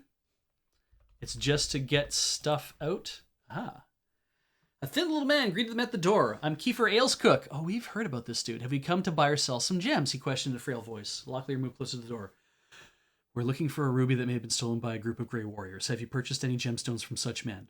I don't know what you're talking about, the man said quickly. I don't buy stolen merchandise. You might try talking to a fellow I ran into north of Hawks Hollow about that. Name's Isaac, if I recall. The man looked about nervously. I'm not over business right now. You'll have to come back later. Son of a bitch. Before Locklear could say another word, Kiefer had closed the door. Okay, we're going back to see Isaac in a second, I guess. That's the shop. I wish that they were a little more like matched the things so you knew what something was, but The house's occupant was talkative. Careful not to divulge any details about their trip, Locklear steered the conversation towards the townspeople. Everyone here is fine folks, all except for Michelle the healer. I hope you're not planning to visit her. Why, Locklear asked. She's a snake, he said. Told me I was going to die, but you know what? I got better. Oh, I felt horrible enough for 3 or 4 days and thought I was going to die, but no, I made it through alive, I tell you. I think she and Orno the Pale have some kind of deal. He's giving them some kind of contagion, and then she's administering some kind of phony medicine. It's indecent. Right, so maybe there's a scam going on. No one's in this place. No one's in that place. I think we've talked to everyone we're going to talk to. And this place wasn't open for business, right? Yeah, they're closed.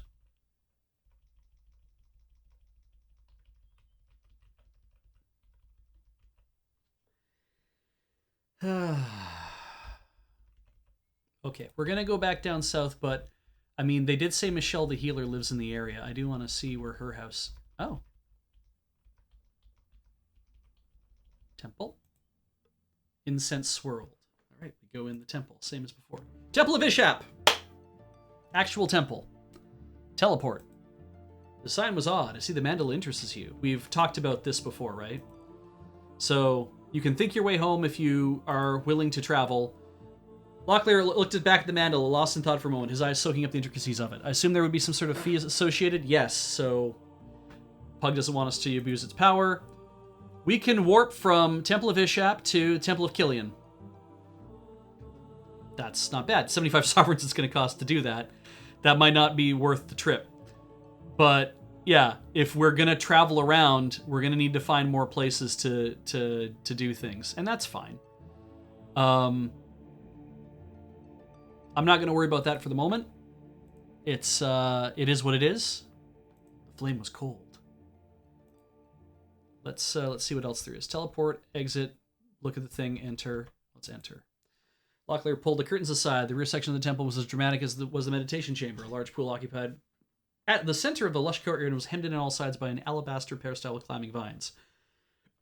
This, I think, is much the same thing we talked about before. So anyway, talk.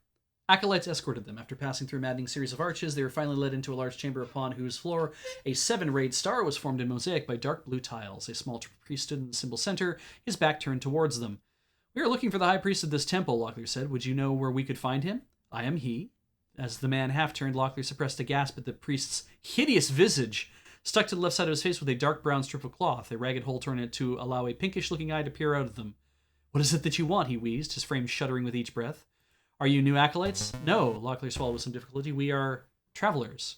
As all under the heavens are, the man said, making a feeble gesture at the vaulted ceiling above them. All travelers. Please, let us talk a while. When at last made the candles in the chamber had burned low, the priest nodded his head. I have enjoyed this, he said quietly. As have we, Locklear replied graciously, rising to leave. Oh, before I forget, where was this interesting statue again that you mentioned? The Oracle? In the hills to the east of Malek's Cross. The priest replied, perhaps your journeys will take you there soon. Ah, the Oracle, okay. We don't need curing. We could bless some stuff. A priest accepted the item, carefully laid the mortal lamprey on a low table covered with a white cloth while he opened a book which he retrieved from a cluttered bookshelf. Flipping through its tattered pages, he found a column of numbers and ran his finger down them. I've always wondered why the price of a blessing varied from item to item, Locklear said, watching the priest. Does it have something to do with the gods? Rather more to do with how the item was made, the priest explained. If there are any special metals used in its construction or spells used to bend the metal, then they become factors in how difficult it will be for us to make a blessing stick. Leaning closer to the page, he stared at a figure. Ah, here it is. For your immortal lamprey will be 60 sovereigns, the priest said. Accept or decline. We're not going to do it. Oh. I took a break at 9 o'clock. Yeah.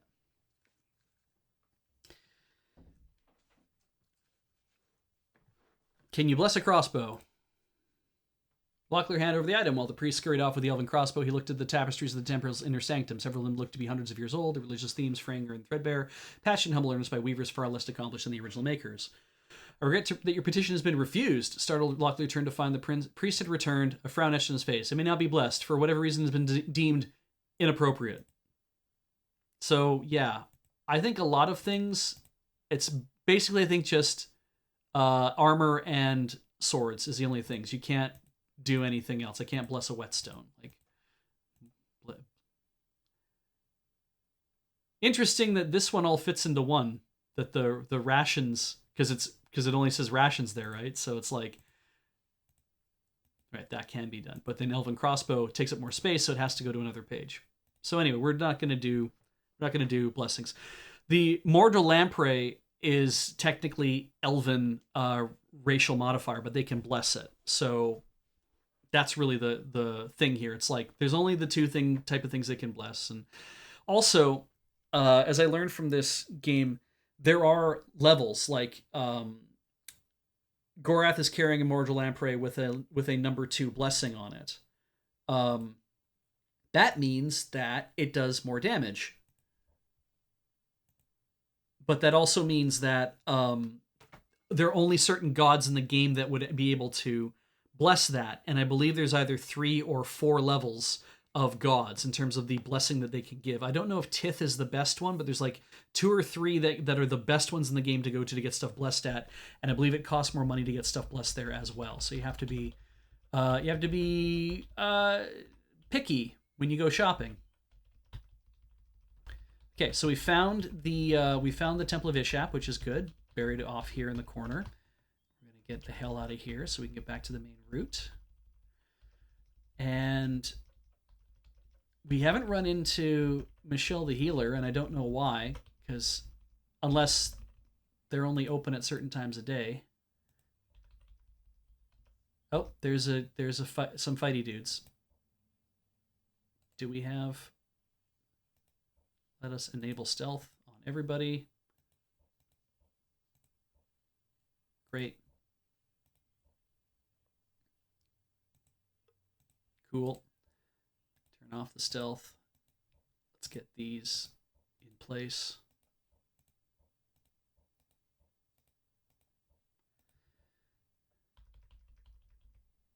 Yeah, they were not surprised. We didn't try to get around them or do anything funny or weird. You guys suck.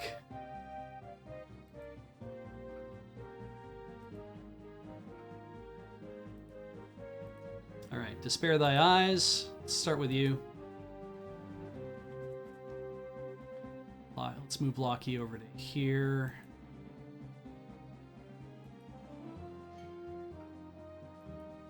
Despair Thy Eyes.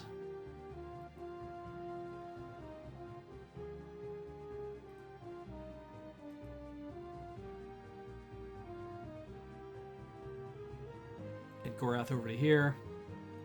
We're going to despair this guy's eyes one more time.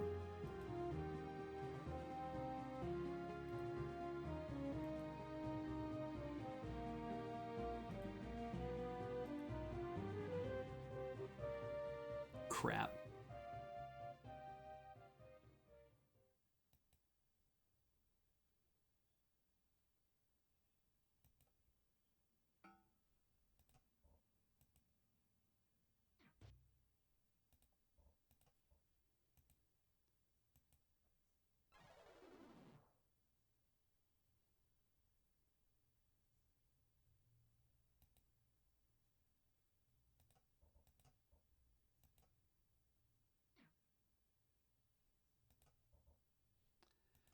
This dude's eyes.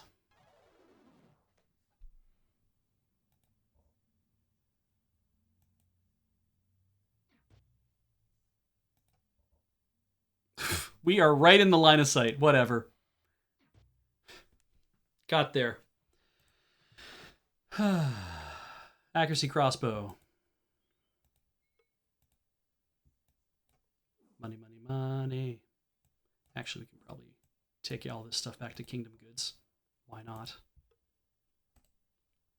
I could definitely use some rations. Share with party.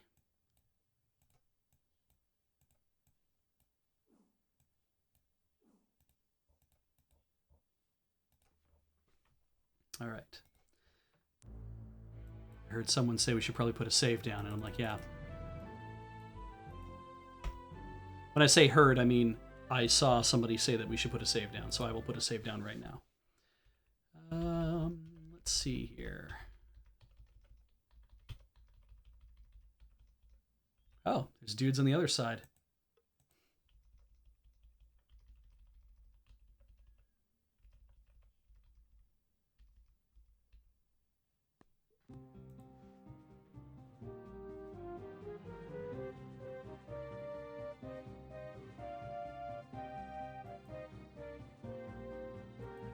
Okay, let's start with you. Good start. Oh, these guys are gonna be tough.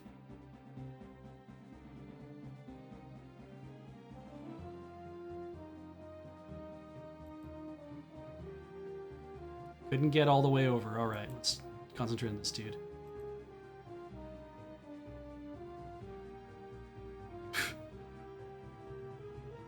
Now, hang on a second. My man, don't just run away.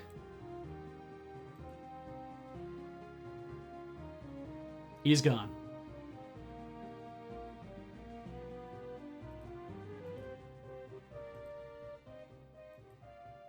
It's like he knew, like, right away.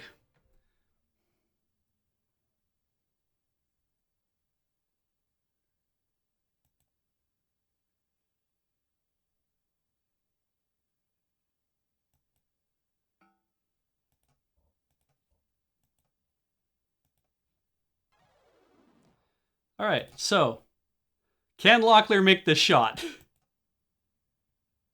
Nope.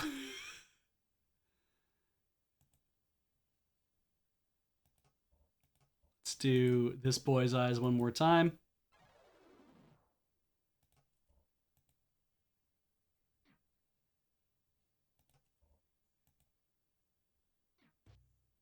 Oh, you did not. You didn't go down. You were supposed to. Sleep.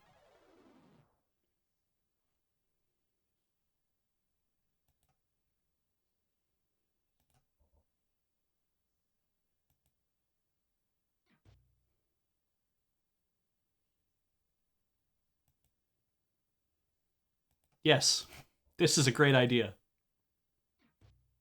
Because if you can't, because they're right in the line of sight, there's no way it'll go past one and hit the other. God, was I waiting to be wrong there. He was alive. Hell yeah, our ability's increased. We only killed 2 dudes though, so that sucks. But share with party.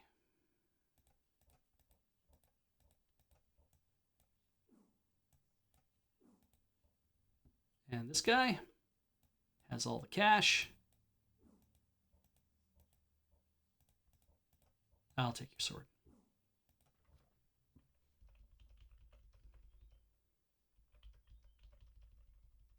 Okay, we are not going to stay over here.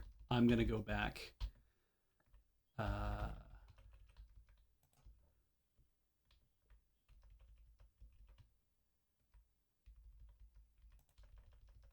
And we're going to sell some stuff. I guess I should fix it all first, shouldn't I? Like we have so many things we could fix. Yeah, let's turn on weapon craft. We'll fix things now. We're not going to give... Wait, Owen has armor to fix, I think, so we'll... Start with weapons.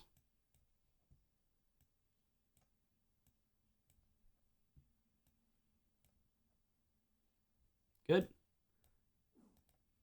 Using... Stop it. Good. Good.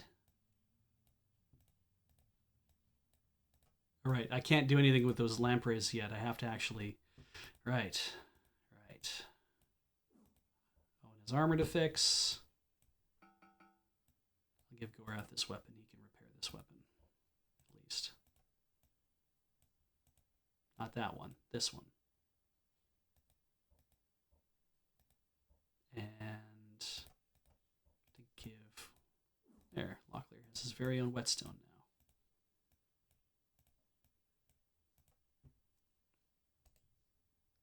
That's repairable. It's repairable. Of course, he doesn't need a whetstone. He needs an armorer's hammer. There's the armorer's hammer.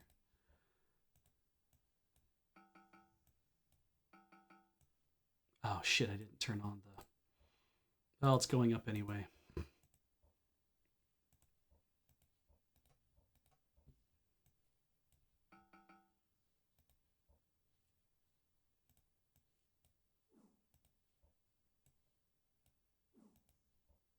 Good old inventory management.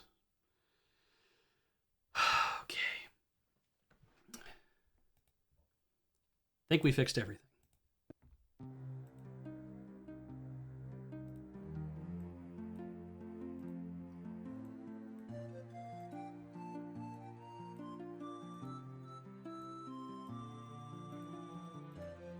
Yeah, a major part of the game is really just like... if you're tight on cash, is being able to like bring stuff in and get money for it. And I'm still kind of married to the whole doing that, mostly for like finding some guys and then fixing their stuff is like seems like, you know, hey, why not fix their stuff, because your own abilities are going to go up when you do that.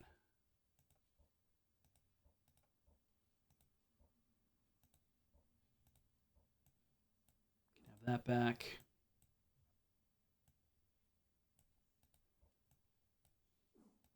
And then I'm like, well, just fix the stuff and leave it on them. I'm like, yeah, but they're so close to the rest of the dudes. All I have to do is just fix their stuff. That's all I have to do. Is just fix their stuff.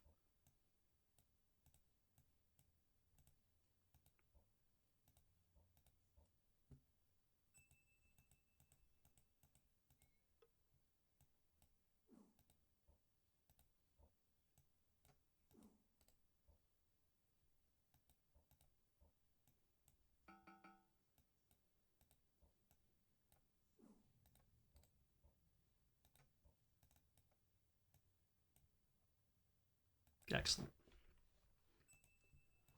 Great.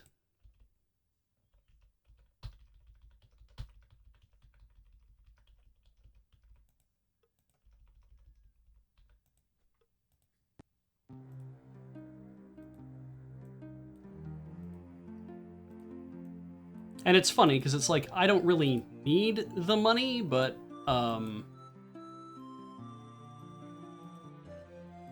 if I've put them in my inventory, then, you know, and I'm right near a store, then why not just do this?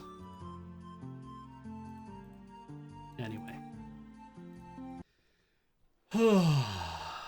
Yeah, Arclight, you've got it. First, it ups your skills, which is important, because at some point, you know, I might not be able to just go to a dude to repair me back to 100%. And then second, it feels right to do it every time. It's just like, this is what I want to do. No, we're going to camp a little bit more.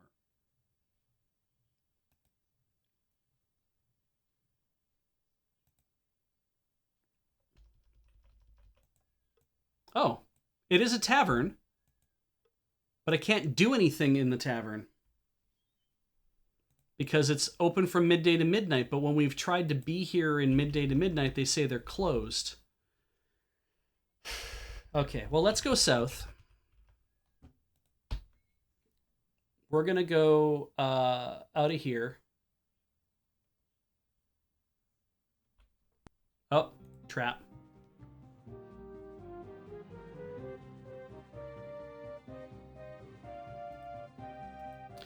So that trap is different because the red ones are on the left, green ones are on the right, and there's this dude in the middle who I'm just going to have to shoot with crossbows until he dies.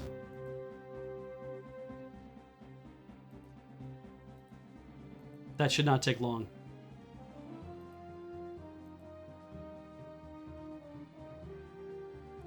And now we need to get out.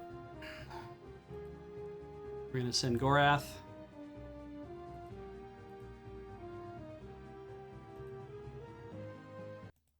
The battle was won. I don't remember running across this trap before.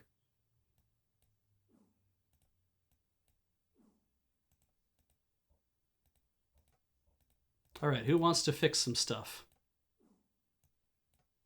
Owen needs to raise his armorcraft skill some more. Let's get that boy a hammer. And I am not carrying their crap around forever. His weapon craft's still up. Cool. We'll take weapon craft off. We'll turn these things back on. Wait. No, we're walking around. I want to have stealth on. In the hopes that we'll actually make a difference. Great. That's north. We don't want to go north. Where am I trying to go? I'm trying to go... Oh, because we didn't come this way. We went around the other way. Ah.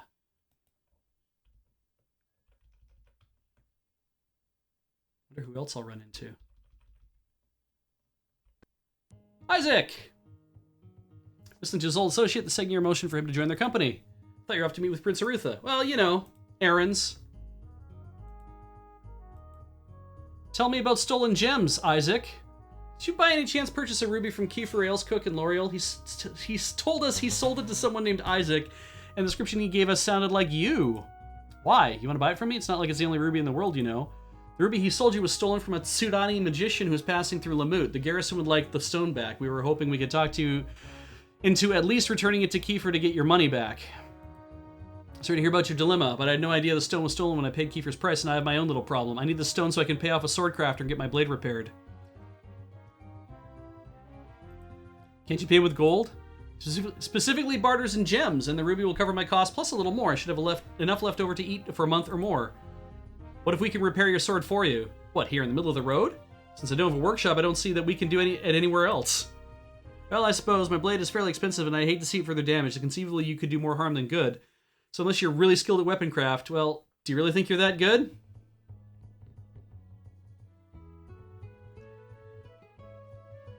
Yes? Good enough. Your blade? Please be careful. I paid quite a bit for it. Well, I have to say this. You appear to know what you're doing. It looks much better than it did, and it will hold the edge. You can cut the whole of Delicon's Moss Rangers, and it'll still be sharp for a month after. Well, it looks as if you've come through on your end of the bargain. Remind me to give you the ruby before you leave. Weapon repair. So where's this miracle working weaponsmith you were talking about? It might be worthwhile to go and have our own weapons repaired. There's a shop in High Castle called the Battle Works. It's a long way to go, but their work is impressive. High Castle is like, I think, in the northeast. Right? Like, it's like... We have... Dude, I know your sword's expensive, but we have dozens. And there's a guy named Joseph the Animal who lives down the way. He got us back to 100%, so... Anyway. We should have a ruby. There's a ruby. It's a level 1 ruby. Common as a pebble on a beach, the paracut ruby was used in the Western Kingdom almost as frequently as golden sovereigns when traders were making large purchases. While their values were dependent upon their quality, they almost never garner more than 400 sovereigns from a gems dealer. It's a terrible ruby. Now, if I remember correctly, anything you sell in-game remains. And there was a reason why selling that ruby was like, somebody discussed it as an idea where they were like, did you know, like, if you sell the ruby in Hawk's Hollow and then immediately buy it back and then buy a second one if you've got it. And I was like, okay, that's a good idea. Don't remember why any of that is true. Oh, this is going somewhere else. That's not Hawk's Hollow. Well, it is 10 o'clock, so we're going to save for now. Done a new save. and also leave us on this screen. Because we need this one ruby for this is Makula's ruby, so we need this to return it to Lamut, which is fine. But I think, yeah, getting another ruby later, having it available in a store means we can go buy another ruby at some point and have it for a quest later. We don't have to go looking for like a 35 ruby. We can use like a number 1 ruby. So, yeah, we're going to take a break. Please enjoy the commercials, and we will see you in about 3 to 4 minutes. Welcome back, everybody. I know we put a save game down, so step right back into the game. It is early morning, and we are... Where the hell are we? I'm reading about so many different places in the game currently that it's like a little hard for me to keep track. So, all right. So here's the thing. Here's what I've learned. The way to... The neat money-making idea that they've come up with in this game... involves that ruby that we're supposed to return to Lamut. And we have to do that. We're going to have to go... I'm going to go up through Tirsog because we're going to go talk to Brother Jeremy. Remember, we looked in the chest, so we have to tell him what's going on. We're going to swing around Yabin, and then we're going to come back down to Lamut. That's to continue that. And we haven't done any of the other things, like going east of Tirsog. We haven't done that yet. And apparently, if you go east of Tirsog, you can find that there's another temple along here. So I'm kind of tempted to do that, but apparently some big fights beyond that. So I'm still trying to figure out if I'm strong enough to do that now or not, or if I need to get some better... We have good swords and armor so far, and I feel like that might be a possibility to do. We don't want to go into here. This is called the Dimwood. We don't want to go into there yet. Going down to Egli and... this Questor's View. Egli and Tanner's is the place we're supposed to avoid, but going down there is a thing to do.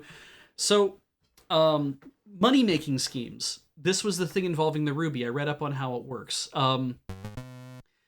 You take the ruby to a place where you can sell it for... Because whenever you sell like a really cheap ruby, they just become very cheap, and then when you buy them back, if it's a really low-rent ruby, it's not gonna be worth much. But if you go to Prank Stone, which is here, the rubies are useful here. I'm not going to explain how, but they're useful here. And then we have to wait until Chapter 3. We don't do this right now. We don't go to Prank Stone and do this right now.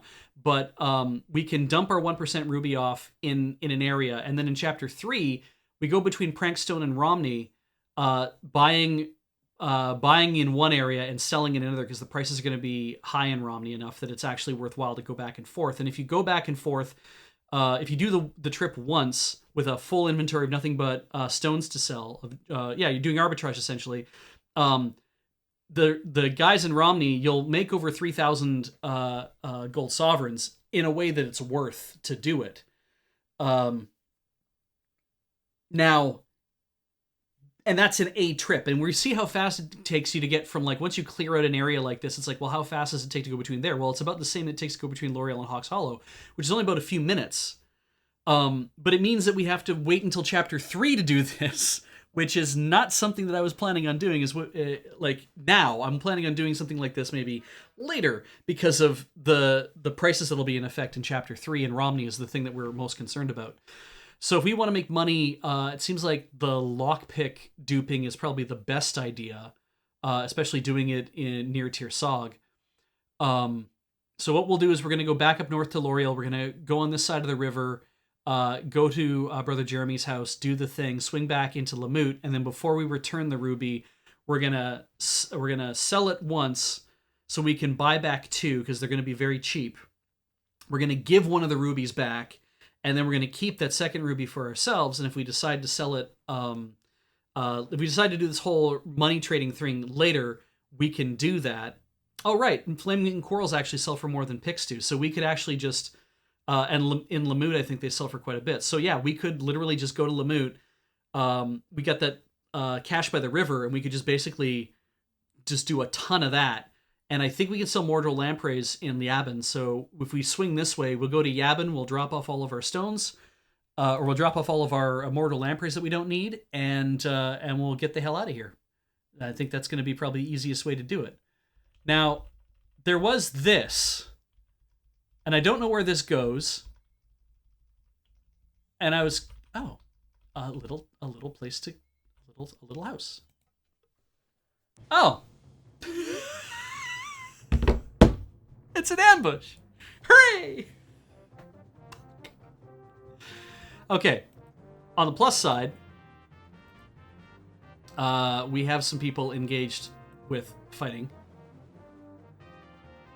And we're going to have Locklear occupy time. And we're just going to keep doing this.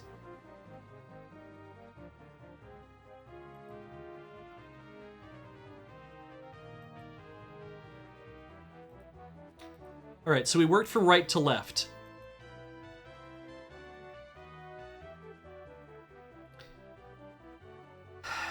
Maybe I work on one guy only. Yeah, we're going to come back to him.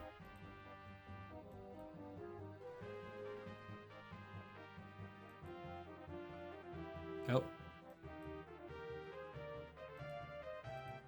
I feel like we're going to outpace. This dude's going to move now. Okay, good.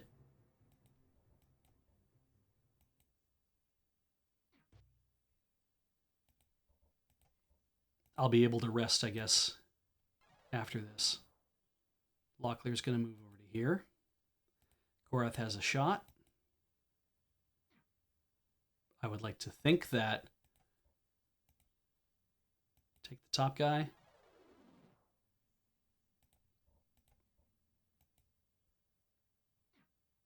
I mean, especially if we can... Okay! So that sucked. Take the bottom guy. I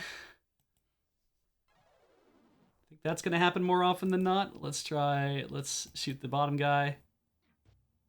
We'll hit the top guy instead. Let's shoot the top guy. Don't hit anyone. Oh, good. That's happening now. Bottom guy. I need to move Locklear to a place where he's going to actually be able to shoot. Yeah, you know, we'll do that.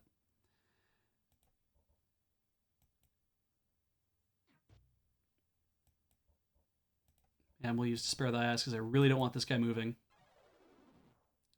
And I really don't want Locklear to shoot me. Is he going to do it, ladies and gentlemen? Do you think he's going to shoot me? He does not have line of sight, so he cannot shoot.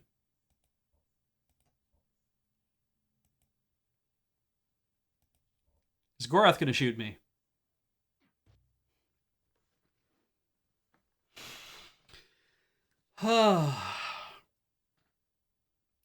The one thing I don't like about this game is I mean, I feel like the new XCOM and Mario and Rabbids kind of nailed it in the idea that you have move Overwatch is kind of your two things that you get to do. You get to move and then you get to do something. But I guess that also means it's like you get to either move or you get to move and attack. Those are the two things you get to do. You don't get to move and then set up to shoot with a crossbow. It's like you need a second, I guess, to catch your breath. And casting is the same way, right? It's like run like this, and then you stop, and it's like you need a second to actually concentrate and keep moving. So I guess it's because combat's supposed to be very fast as well, but yeah. Let's see here. Right to left.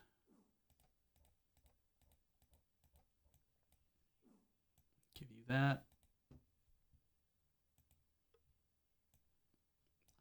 Take that.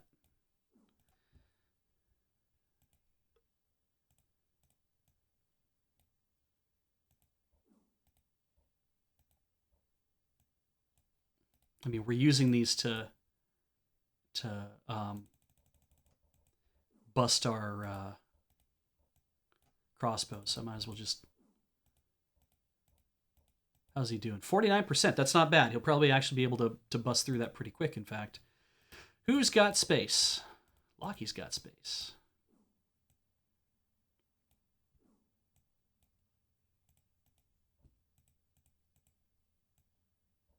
We're going to probably use the more terrible of these things. What was this one? 8? Yeah. Give that back to him. Enable weapon craft. That one's repairable. That one's repairable. Mine is repairable. Excellent. Hammers. That's repairable. That's going to be repairable too. Back to Gorath. Oh, maybe not yet, but whatever. We'll turn that on. Turn stealth off. I have to be careful that while I'm talking to you guys that I'm not actually being so quiet that you can't hear me. Let's do this. And we'll do armor craft. Because the gate on this mixer can kind of eat stuff up. It can eat my words, and I don't even realize it.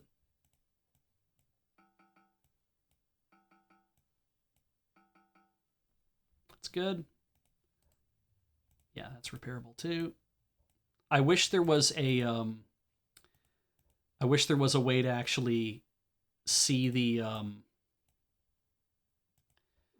a damaged thing on here, so that you didn't have to just see that and be like, is this repairable or not? Oh, it is. I actually, you have to right click on it to see it. It's like, it'd be nice if it actually showed you, yes it is or no it isn't.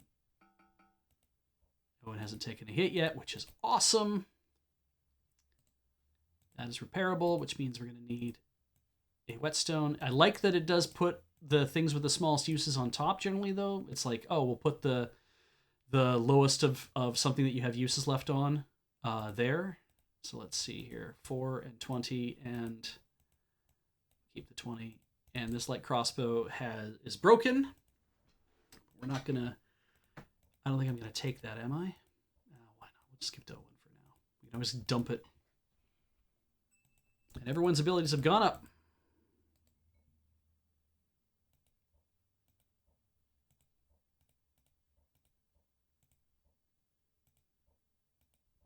And I have not been thinking about turning stuff on or not. For a while, when I would craft, I would turn on weapon and armor craft together, and they would both go down slightly, but... anything in the house? Oh, you're at a full set of lockpicks. Okay. Well, you probably don't need to worry about those then.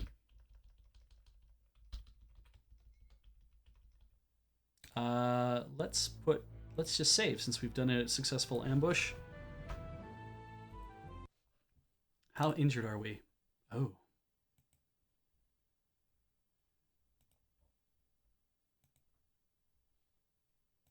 You know what? Let's just camp another night. That's fine. There was 2 ways this went. There was that, and there was one further down here. What's further down here? Oh, shit. I just saw those guys just before I hit the button. I was like, oh, good for me. Okay, that guy's already moved. So he's my most concerned. Lockie's gonna shoot that guy. He's my point of next concern. We're going to move Gorath south.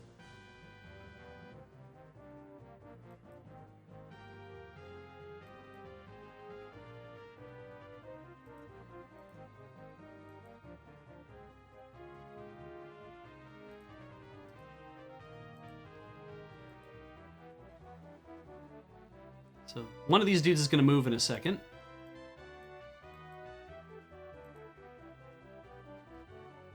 That dude, okay.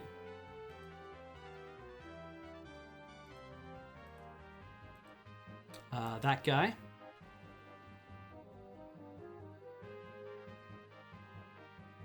Do I waste a moment running away, or getting in position, or what do I do? Attack him?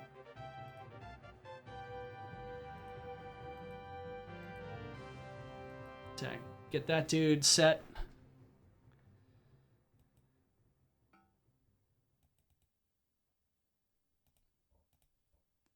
I think this is the guy I need to worry about.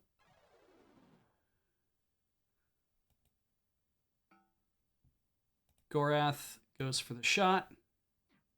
That's good. There we go. Now we have some control over this whole thing. Locklear moves off over to here. Gorath takes the shot. Owen rests a minute. Takes the shot. Gorath. 73%, 28 damage.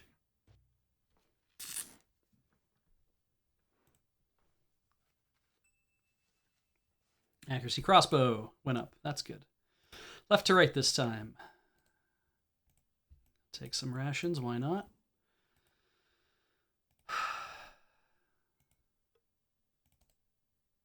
Take some more rations, why not? Dalatil milk. I think we've got 2 of these now. Yep. We have so much stuff we're carrying around. I'm just... do I drop things and repair them just to bring up my own crafting?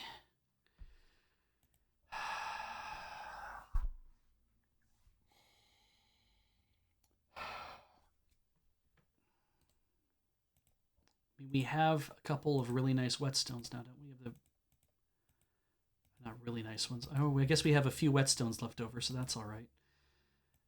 So there's not enough room for that. And all right, so we'll give that to you. We'll give that to you. We're going to use... put that whetstone over there. I'm going to take this whetstone that's almost dead. I'm going to enable those things. Everyone gets weapon craft on for this segment. Be nice if you didn't have to have it in your inventory to use it, right? You could just be like, oh, I'm just going to do this now. This. Polish that. Polish that. Great. Use that up. Excellent.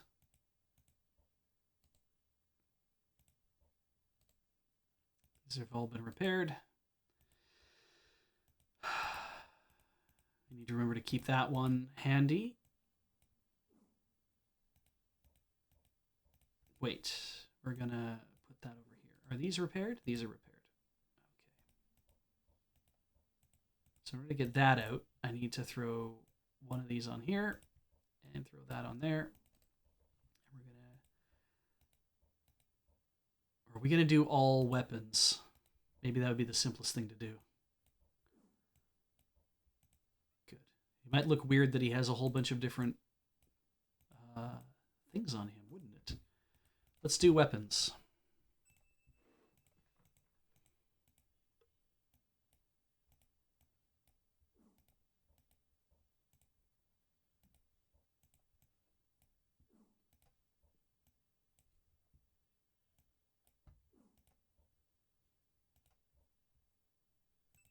Yes, thank you.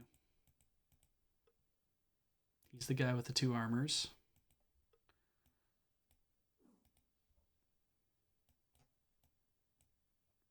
Great.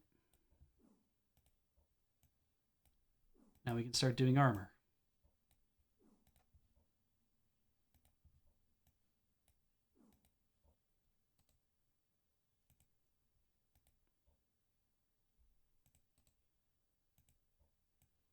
I want to bring Owen's armor craft up, actually, if I could. Let's do that. Let's do that once I get room for a hammer to go on top of him. Armor craft. We're done doing weapons anyway. Let's take the weapons off. Let's put armor craft on. Great.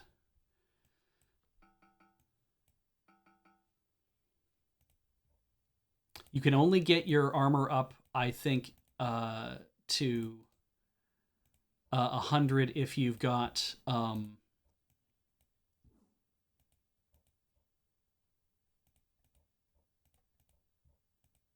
F it. Let's just leave those there. You can only get your armor up to 100 if you... Or you have to get up to 100, and only then can you actually get your armor craft up to 100, then you can repair up to 100, is what I'm trying to say.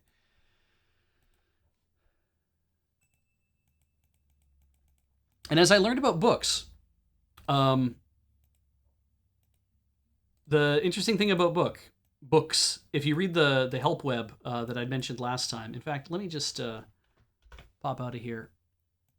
If you're looking for the very old Betrayal at Krondor help web, which hasn't been updated in a very, very, very long time,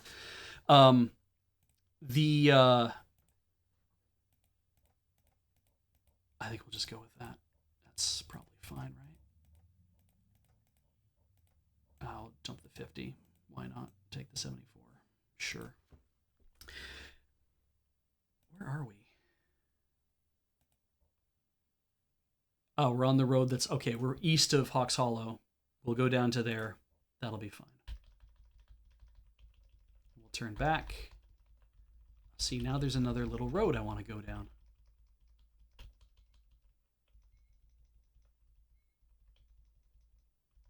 Because there's a thing here. Hang on. Let's just put a bookmark down.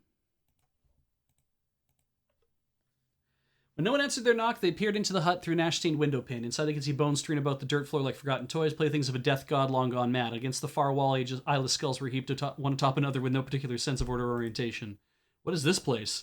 It's a charnel house. When graveyards fill up, they have to make way for new bodies, so they bring the old bones here. Let's go inside and have a look around. You just said those two things right next to each other. I've got a better idea. How about I stay out here and you go inside and have a look around? Brand new shovel. We practically have a brand new shovel.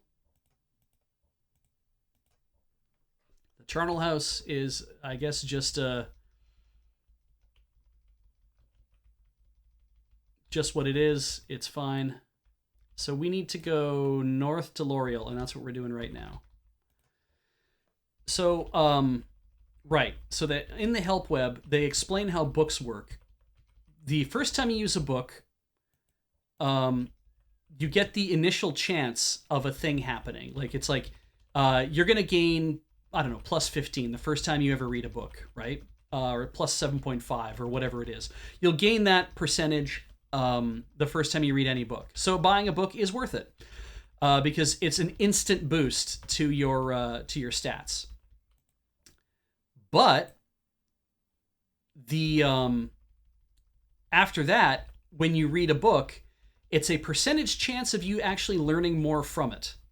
And it drops the better you are at doing something. This is Kingdom Goods. Maybe I can sell some of these Kingdom Goods.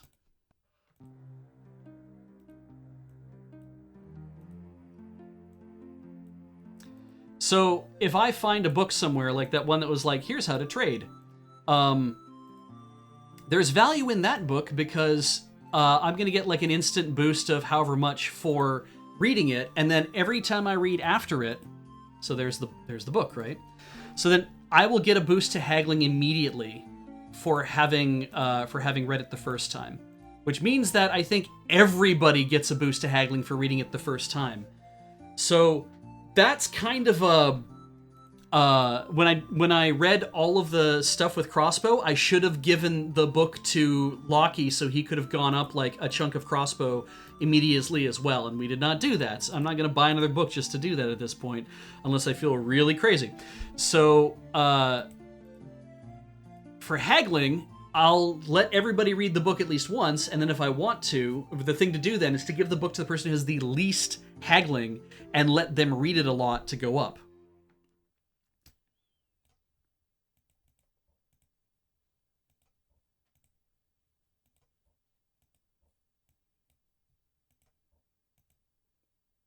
$124.7? I think we can do better than $124.7.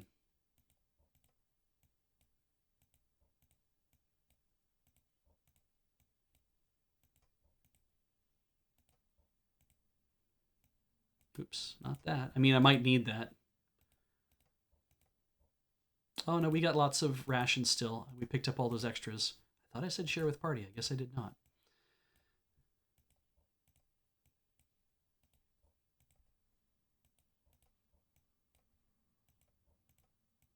$131.2.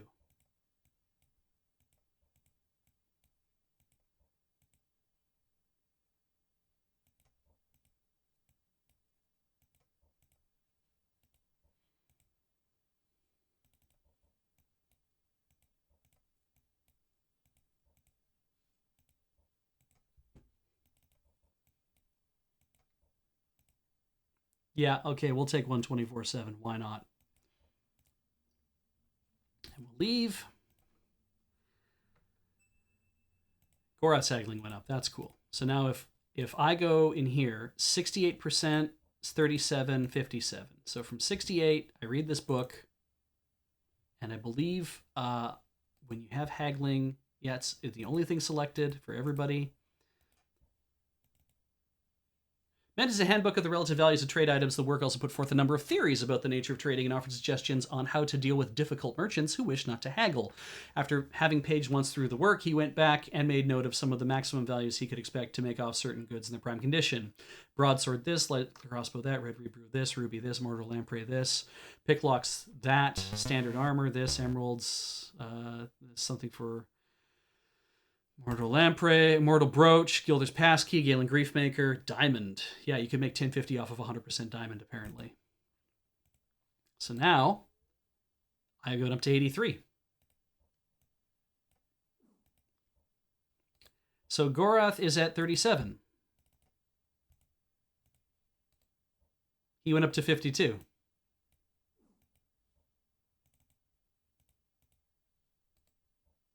And 72. So I feel like we all stand a better chance at actually learning stuff. So if I give this to Gorath and let him read it, he might go up a bit more as well. So books are worth it for the initial read. And then after that, give me a second. I'm just going to roll back here and find the place that talked about books again. Actually, I think I have to go back. Guide to all the items. Books. So the way a book works is reading account, like there's a book here that took accounts of the Shimada garrison. Reading the accounts for the first time will permanently add 5% to your assessment skill, or 7.5 if it's selected. And then how it works is after each subsequent reading after the first one, you have a random chance of gaining extra experience points. In this case, a 20% chance according to how they've put things in the book. So now the book that we're holding, which is Strategies of Trading, every subsequent read, I have a 1 in 4 chance of actually getting experience points for it. It doesn't say how much I would get. Let's see here. Example. Okay, so how it works. A simple formula determines the points gained if you're lucky, if you actually get a chance to go up. It's 100 minus your skill. So if the skill is 20%, then the gain is 100 minus 20. So you would get, it says 80 points, but you don't gain 80 points. If you have it selected, you gain 1.5 that, which is 120 points. This is the rough they're learning that's supposed to be like 50%. So you're not getting 120 points. You're getting pieces of a point, I think is how it works. And like the one that we picked up, Calem's Dialectic, we had Calem's Dialectic on Aeroflight. We had a 20% chance of that going up every time we read it, which is why sometime when I kept reading it, it's like it wasn't happening all that time. So sometimes it's worth having it go up, but sometimes it is not. So I'm done with this. I'm going to go back to what I was looking at beforehand, which is telling me the places I'm supposed to go, so I keep in mind what it was I was trying to do.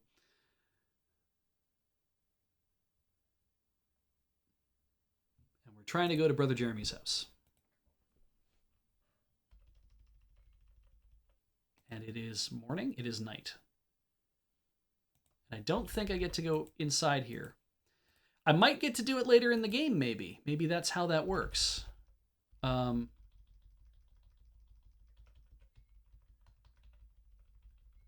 the plus side, because I've had these fights already, there will not be any fights for a little bit, I think. I don't think there's fights in this area. And we can walk along this side of the river. We were kind of doing it beforehand when we were near Tirsog before. There's nothing in this area.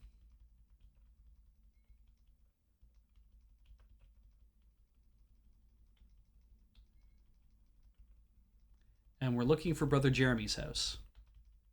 Which if I remember correctly, was on this side of the road, but I don't remember where. Word lockbox. Which one was this? This was Shadow. And I think we got everything out of it.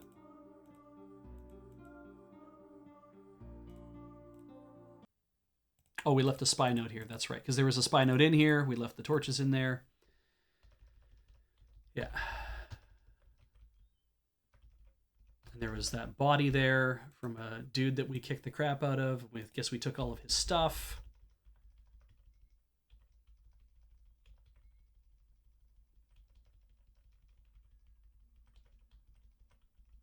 I guess this is the road to Brother Jeremy's house, maybe? Ah, it looks right. Locklear angrily shoved the door open to Jeremy's house. "We shall have a word with you, scribe," he spat. You suspected that box was rigged to explode. That's why it was the only one you hadn't surveyed. Believe what you like, but no, I had no idea it was trapped." Locklear glared at the bald-headed man, who returned their gaze with contempt. "You should take it out of your hide, but provided you hold up your end of the bargain, I suppose we'll let you be. Because we have more important matters to attend to." "What, more important than threatening scribes?" Jeremy snapped, picking up a book and thrusting it into Locklear's hands. "I'll not have you accusing me of being a shyster on top of any other crimes you care to manufacture about me. Get out of here."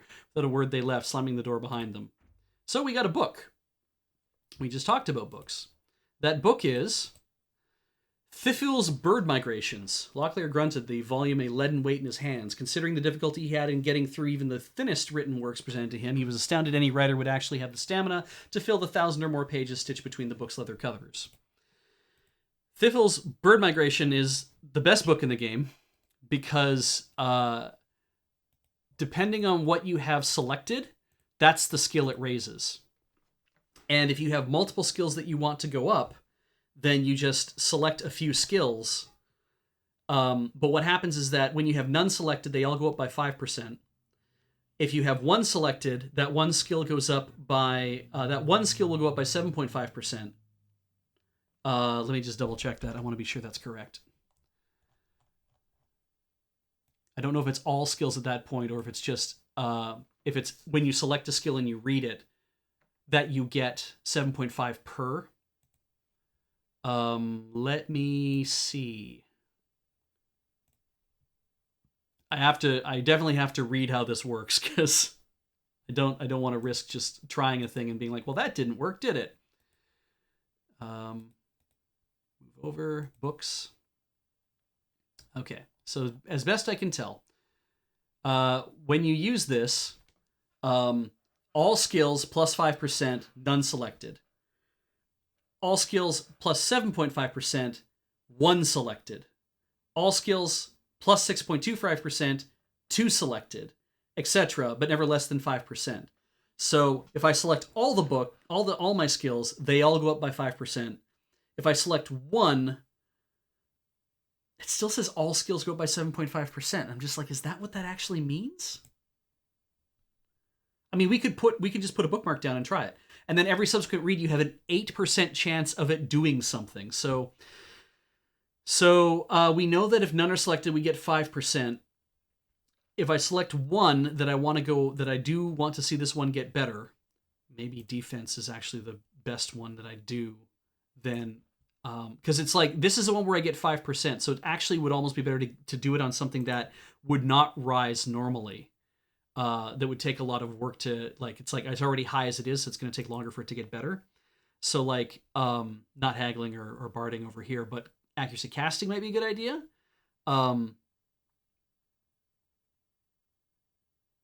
Yeah, as Arclight says, select one, all of the ones selected will go up 7.5%.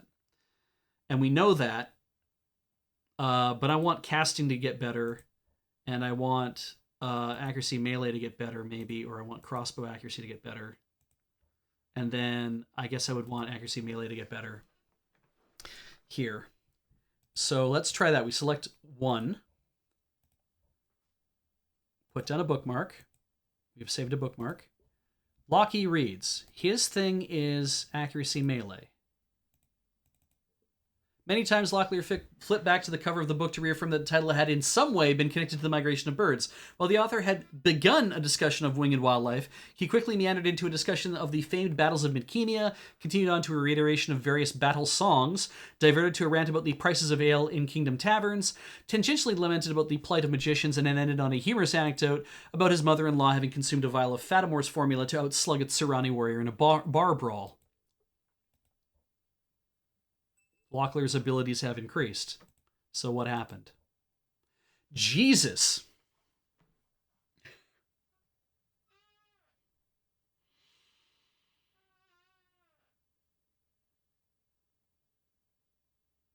So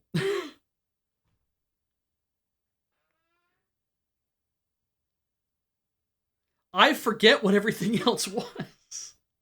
Like maybe they all go up 5%, but then the one that I picked went up 7.5. Because I didn't actually look to see what they were.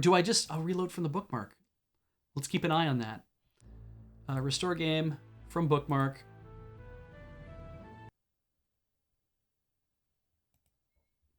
We have our bookmark. There's 100 charges. Melee is 68. Defense is 55. That's an easy one to add to if it goes at 5%.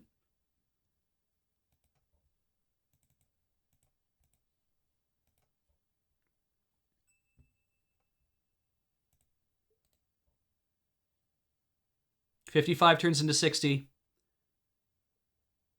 So, and barding went from 45 to 50. Accuracy, scouting went from 39 to 44. Everything went up 4%. So if I select more skills, I can select other skills and get them to go up better. Scouting, I think, is that thing where, wait, is scouting, the stealth is the one that keeps you from like getting ambushed, but is scouting the one that, or when you get ambushed, you learn from it? Or is scouting the one that you click on a dude? Oh, maybe that's the one where it's like you click scouting and that keeps you from, oh God, like assessment, scouting, and stealth are all kind of the same. So are we better off to have one selected to get a massive boost in the one, or are we better off to get something else to come up more? Because everything came up a bit, which is pretty good. And I feel like the book is available in a shop, and it's also available in a cache, and I'm just like, I wonder if that's a... Okay, scouting skill allows the character to detect enemy ambushes as the party is moving around in the world. Okay, so I should have just read the manual at that time. So we want Owen's casting to go up, and everything else will go up as well. We want Gorath's crossbow to go up, and everything else will go up as well. That's probably fine. I guess we'll just do it one by one. I mean, if you select more skills, they will even out what things are going up. And one gets the big boost, the 7.5 boost. If you pick two, then those skills that are selected go up 6.25% instead of 7.5. I think this is probably fine. And Owen has a bump now as well. And he's now barding at 100%.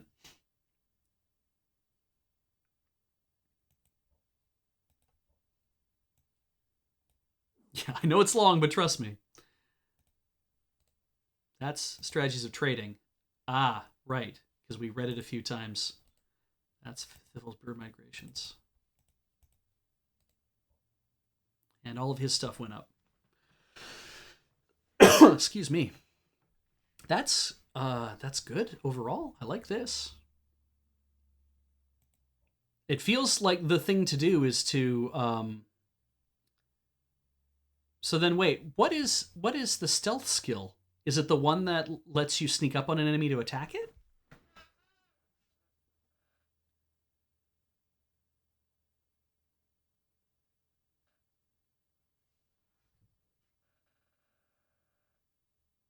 Yeah. Anyway, skills used when one of the characters in the party has detected a potential ambush situation with his scouting skills. So scouting should be the thing I should have on all the time to avoid ambushes.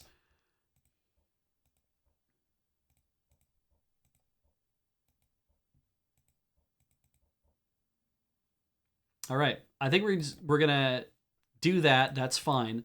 I feel like I'm gonna have to like find a place to keep the book, or maybe I'll read more of the book at some point. One reading takes 15 hours. To read all 100 of these, it takes 62 days and 12 hours, which is why we've already burned through a fair number of the of the charges we have. So they're 13, 14, and 10. No, we're going to give you 2.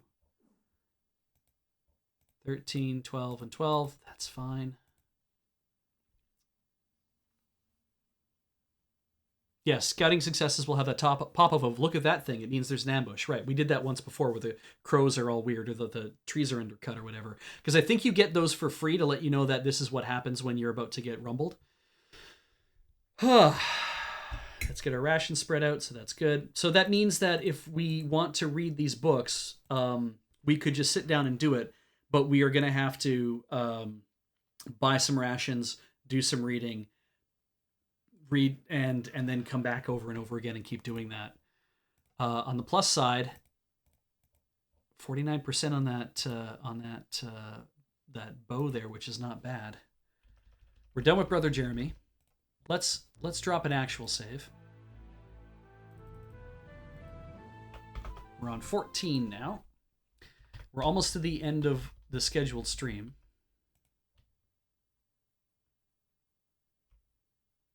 I don't think there's any reason why I want to look around here a lot. Is there? I don't think so. I don't think there was much in this area where it was like, this is the place you need to go to. You need to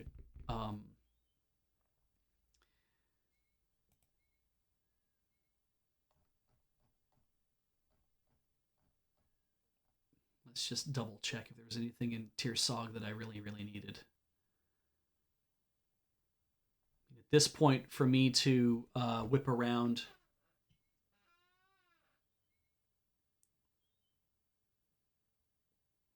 this is basically all of Zone 1, as they refer to it. So let's just go to Lamut, I guess, and it talks about other places that we can go in this area, and I'm not sure if like I want to go into the Dimwood. It says you can go into the Dimwood if you want, or go to Sylvan and Eggley and Tanners and do that kind of stuff. And there's a way apparently that if you meet, remember there was like there's gambling that can be done along the way. There's if we go into Tanners, there is a guy we can gamble with, and apparently there's a very good way of making money. That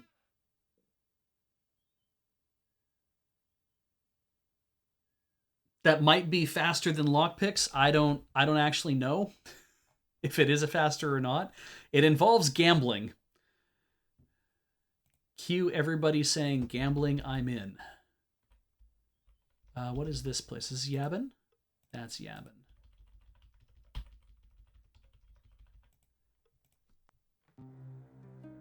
It's just a buy-sell. That's good.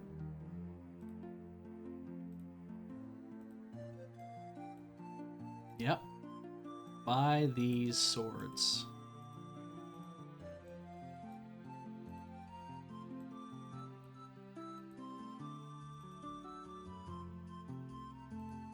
So where we're at right now is I have the money to buy way better swords.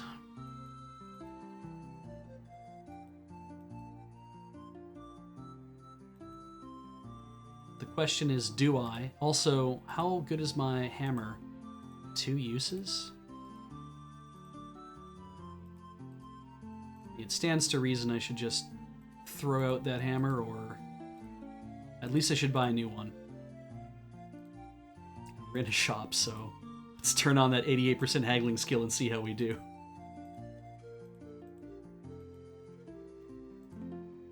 Let's haggles. Sure. Sounds good to me.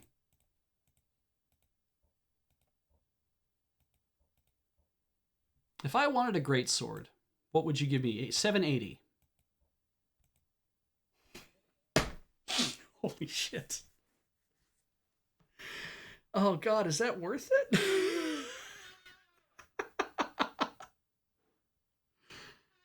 I mean, they're really powerful swords, and I can just buy them and use them right now. Like, money's money is all that money's, right? Like, that's we made the money for a reason, and it was to buy. Yeah, we're cheesing all the money anyway. The reason was to buy better swords and to buy better armor. Buy another one.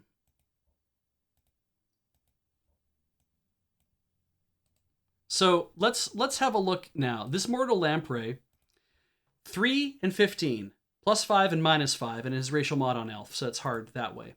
This greatsword, 3, was it 5 and 15?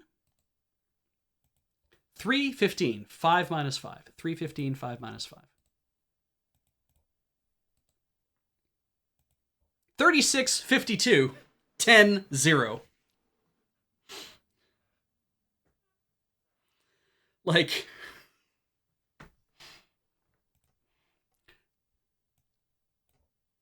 sure, I'll give you some money for that. Here, we'll give Gorath that. Even with the blessing, this isn't doing that much extra for me. I'm going to run dudes through. And we're going to go cheese some lockpicks, I think, for a bit also, too. PM Avers. Somewhere Adam sits right up in bed and is like, someone out there is doing big damage, and I like it. We're going to cheese some more lockpicks, I think. We're going to trade in this ruby and get a couple rubies. We still have this emerald that I probably just going to have to sell anyway. There's nothing else in the store that I really want. The Keshin tab here is like, you can't really look at it, like the details of it, but we know that it's not as good as the other one, partially based on price. Feels like something between a machete and a falchion, Locklear said, taking a few test swings with it. A good slice with this weapon, and you could take off a goblin's head. I don't think I ever see goblins in the game. Right. Inspired by the lighter laminated blades carried by the Tsirdani during the Rift War, the Elven Greatsword was just a terror in battle. Double spurs jutted from the base of its flamber-style blade, and its heft had been fitted with a heavy pommel to allow it to be thrust like a rapier. Great. We did the thing. We bought 2 ridiculous swords. Maybe I should have done that earlier in the game since we had all this money. I should have been like, I'm going up against all these dudes. I should do that, but we're still gonna try to break those, break that string though. We're gonna break that bowstring. Oh, it's a squire. Squire Philip, got nothing to tell me. At least nothing that I don't already know. Lamut. Yes, we're gonna go in for supplies.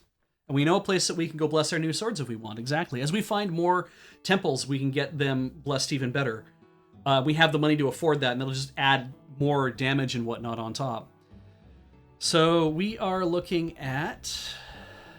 I'm going to go to the shop. Actually, hang on. We're going to exit. I'm going to slam down a bookmark real fast, and we're going to just walk backwards into Lamut. Because I do not want to have a problem selling this ruby and then trying to get it back again.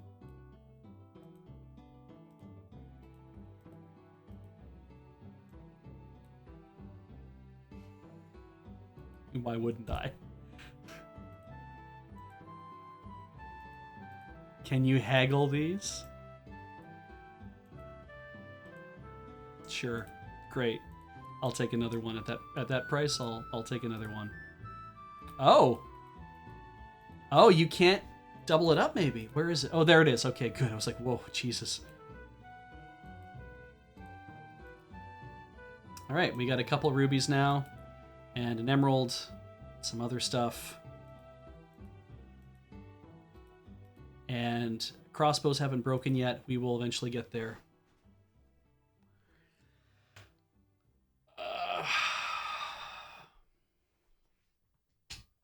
And don't want to repair anything. We can go to the inn and we can sleep. We can probably even bard. Did we bard somewhere else yet? I don't think we did. Yeah, okay. Well, how are we doing on rations? We're probably fine. probably fine. Let's have a sleep. That dude doesn't want to talk to us anymore. Yeah. Don't steal any money. 1032 is what we got left. 1027. That sounds fine. We can sleep again. We're going to do that because we'll probably heal completely. We did. Maybe now is when I want to buy another 14 rations. Let's see here. Yeah, I think I'm going to buy another 14 rations now. Think I'm going to actually pay full money for them. I like how it's like share with party. Here, you guys have some of this. You have some of this. 14, 14, and 14. That's a full stack. That's pretty good. I think we wanted to go enter. Garrison was impressive. Captain Belford greeted them with a smile. What brings you back here? He asked cordially. Locklear drew out the ruby they discovered, holding out for Bedford to see. The gemstone caught a shaft of sunlight, splashing the walls with thousands of twinkling red spots. Are you returning my call as ruby? Asked Belford. Yes, Locklear handed the ruby to Captain Belford. I'm glad you found this, he said, placing the gemstone to a small velvet-lined box. It will be good to get Makala off my back. I've sent so many men out looking for the blasted thing, there's hardly anyone left in the garrison. He received a pouch from a locked chest in the corner of the room. Here you are, 100 gold sovereigns. Thank you, gents. Locklear put the pouch in his pack, and they left. Then, Locklear went to the river and went panning for lockpicks.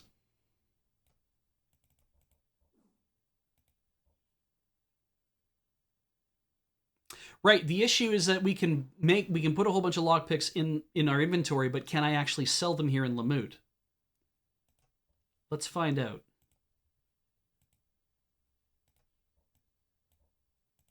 We can't sell them here. So I need to go to a place where we can... Oh, right, but bolts are better. Right, because the... Right, yes. Thank you. Bolts are better. We have lots of these.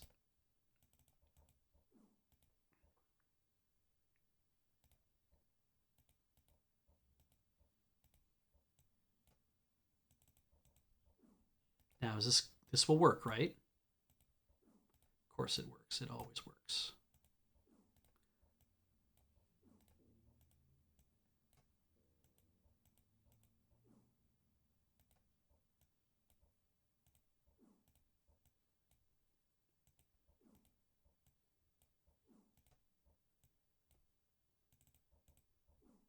Yeah, I would say hex editing, using the hex editing tool is probably way faster than doing this.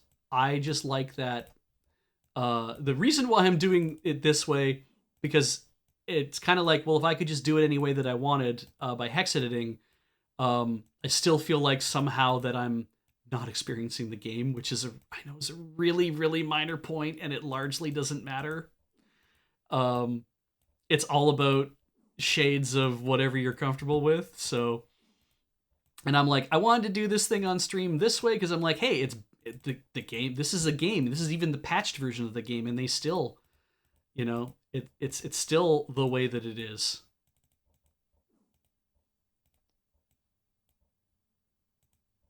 Sure. Somehow I screwed that up. That's fine. Copy one. Copy one. Copy one. Copy all. Copy one. Copy.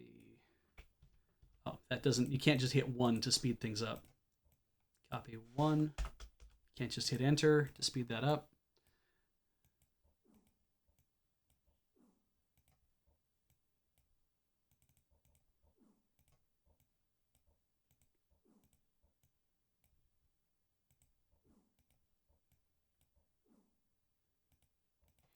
I'll probably get rid of my normal quarrels after this, actually, because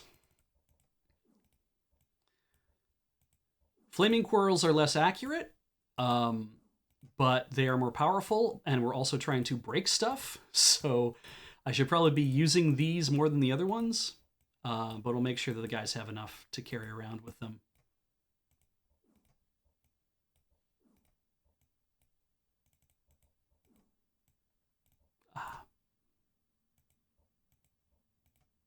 That is what I wanted to do.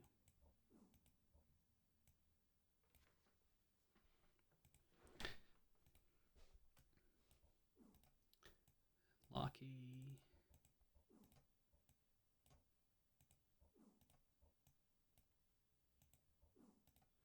It's kind of like the jewel arbitrage thing that I was talking about, where it's like, get yourself some rubies. The game will sell you back rubies over and over and over again. So that's even like a uh, buy those. No, we're not going to do that because we're going to give them to Gorath instead because he's got some room. And that's like, the game allows you to do that. So take advantage of the fact that the game allows you to do a thing. The game is allowing me to do this, even though it might not be in the spirit of how it works. The same with the broken crossbow trick. It's like the game allows you to do that, so use it. It's hard to say that something is technically cheating when, it's like, this is utilizing a bug. So is it cheating? Yeah. But it's also not something I had to, do other things like hex editing or do whatever for. And I feel like some of this stuff was missed. This is the kind of thing that nobody thinks to really do. Somebody discovers it by accident, and then you spread that information around, and then everyone is just, like, yes, all right, now we can do this super cool thing.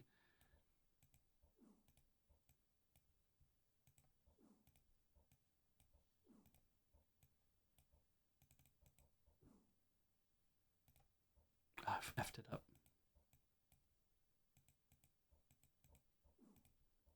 Owen to bag. Bag to Gorath. Owen to bag. Locklear to Owen. Owen to bag. Bag to Gorath. How's Gorath doing? Owen to bag. Locklear to Owen. Owen to bag. Bag to Gorath. Owen to bag. Bag. Gorath. Bag. Actually, that's a lot. Let's just go with that.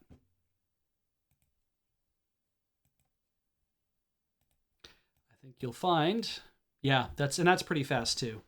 We were getting 120 at Tir Sog, but we had to leave the town and do all the duping and come back. This is a few sovereigns less, but who cares? And also, these are things that I need, because we're going to get rid of those normal ass arrows.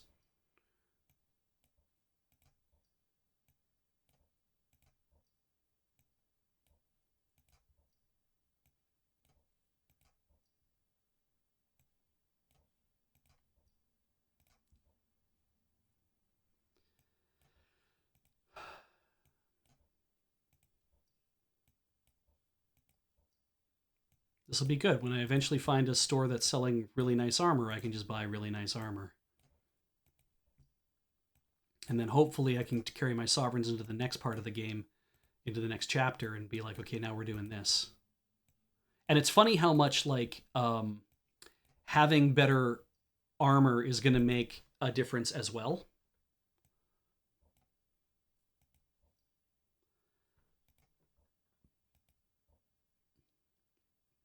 I do have a tendency to collect some of this crap also, like just holding on to other things. Like, we have weed walkers right now. I largely don't need to keep the weed walkers. I don't feel like it's, but for now it's like they're not really getting in my way.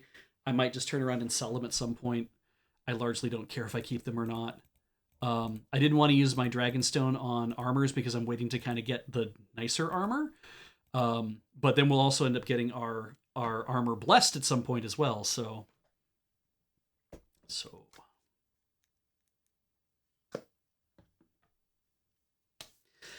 excuse me.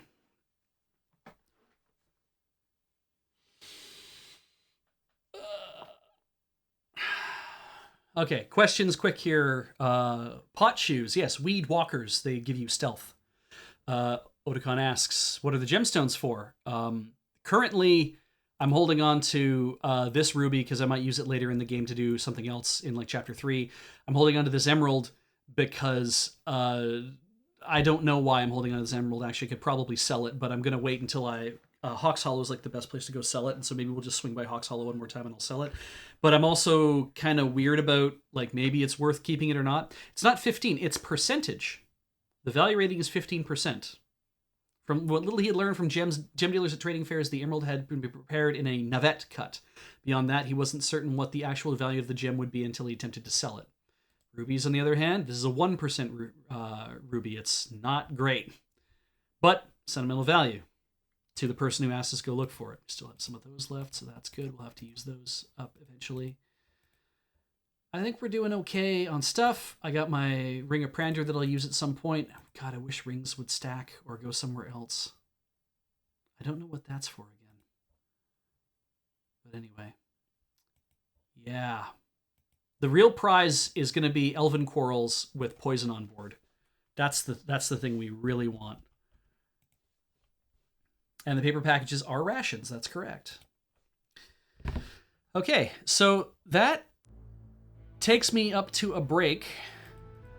What is also technically the end of the stream. I've been thinking about this because Heather had said to me, she's like, if you wanted to play longer, why not just play longer? I'm like, yeah, the problem is that then we end up with really long VODs. But I finished doing a thing, and we made some money back, and that's positive. And the next thing that we want to do, we're going to head down past Zune south. We're going to go towards Quester's View, heading towards Krondor, but not actually going to Krondor. And then we'll probably go down as far as we can actually make it before we're like sucked into going into Krondor, and then we will double back. And I feel that's pretty good.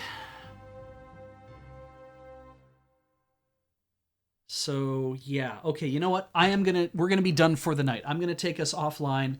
Thank you guys so much for sticking around to watch the stream. Maybe we'll see how things go next week. I'm not sure if I'll want to even go a little bit longer or not. It's up to me to decide how long things really go, obviously.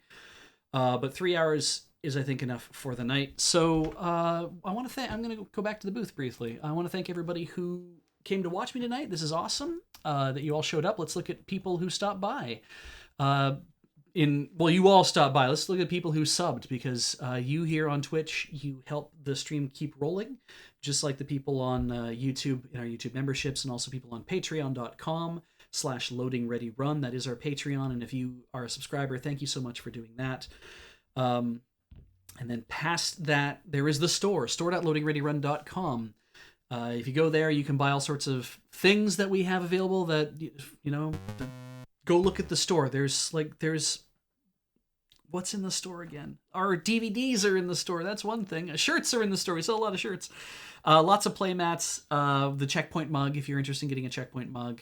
The Coffee with Surge mugs, I think, in fact, we have some of those. They're really nice Go mugs. And if you're going to go there and have a look, the Coffee with Surge Keep Cup, made by the Keep Cup company, yeah, they seem a little dear, but that was because when we made them, we were like, what is the kind of coffee cup that Surge would want? And everyone kind of like, Graham was like, I love these, and Surge is like, I love these, and it's like, oh, I guess that's what we're making. So we made these great Coffee with Surge Keep Cups, and I hope you like them, because they're very, very nice.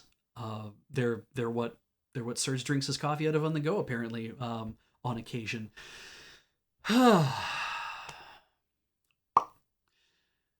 Let's thank the subs for the night. Jedi Master Zill subbed, and so did Not Behaving, and Tomasu82.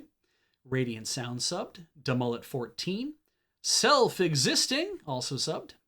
Appa Draco. Jaded Cynic. Acromunk. Scotty. We had 6 raiders from Foxmar come in, and I always miss the raids, and I'm sorry about that. I generally don't, but sometimes I do because I'm busy concentrating on the game. The Mandrew. I Know That Guy. Locolos, 50 bits from a Crunchy Spider, subs from a Spleen Lord, Can Play Games, Songar87, Zenguin47, Cards 5000, just subscribe. Welcome to the channel. I hope you enjoy it here. Machimus, Forrigan, for 4 months. You came back. Thank you for coming back.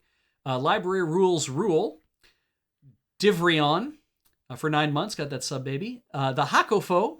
And then Demon Fire gifted 5 subs in the channel just now.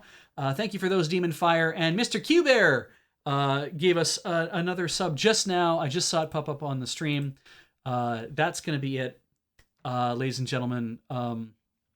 all you good people out there, the lovely, wonderful fans.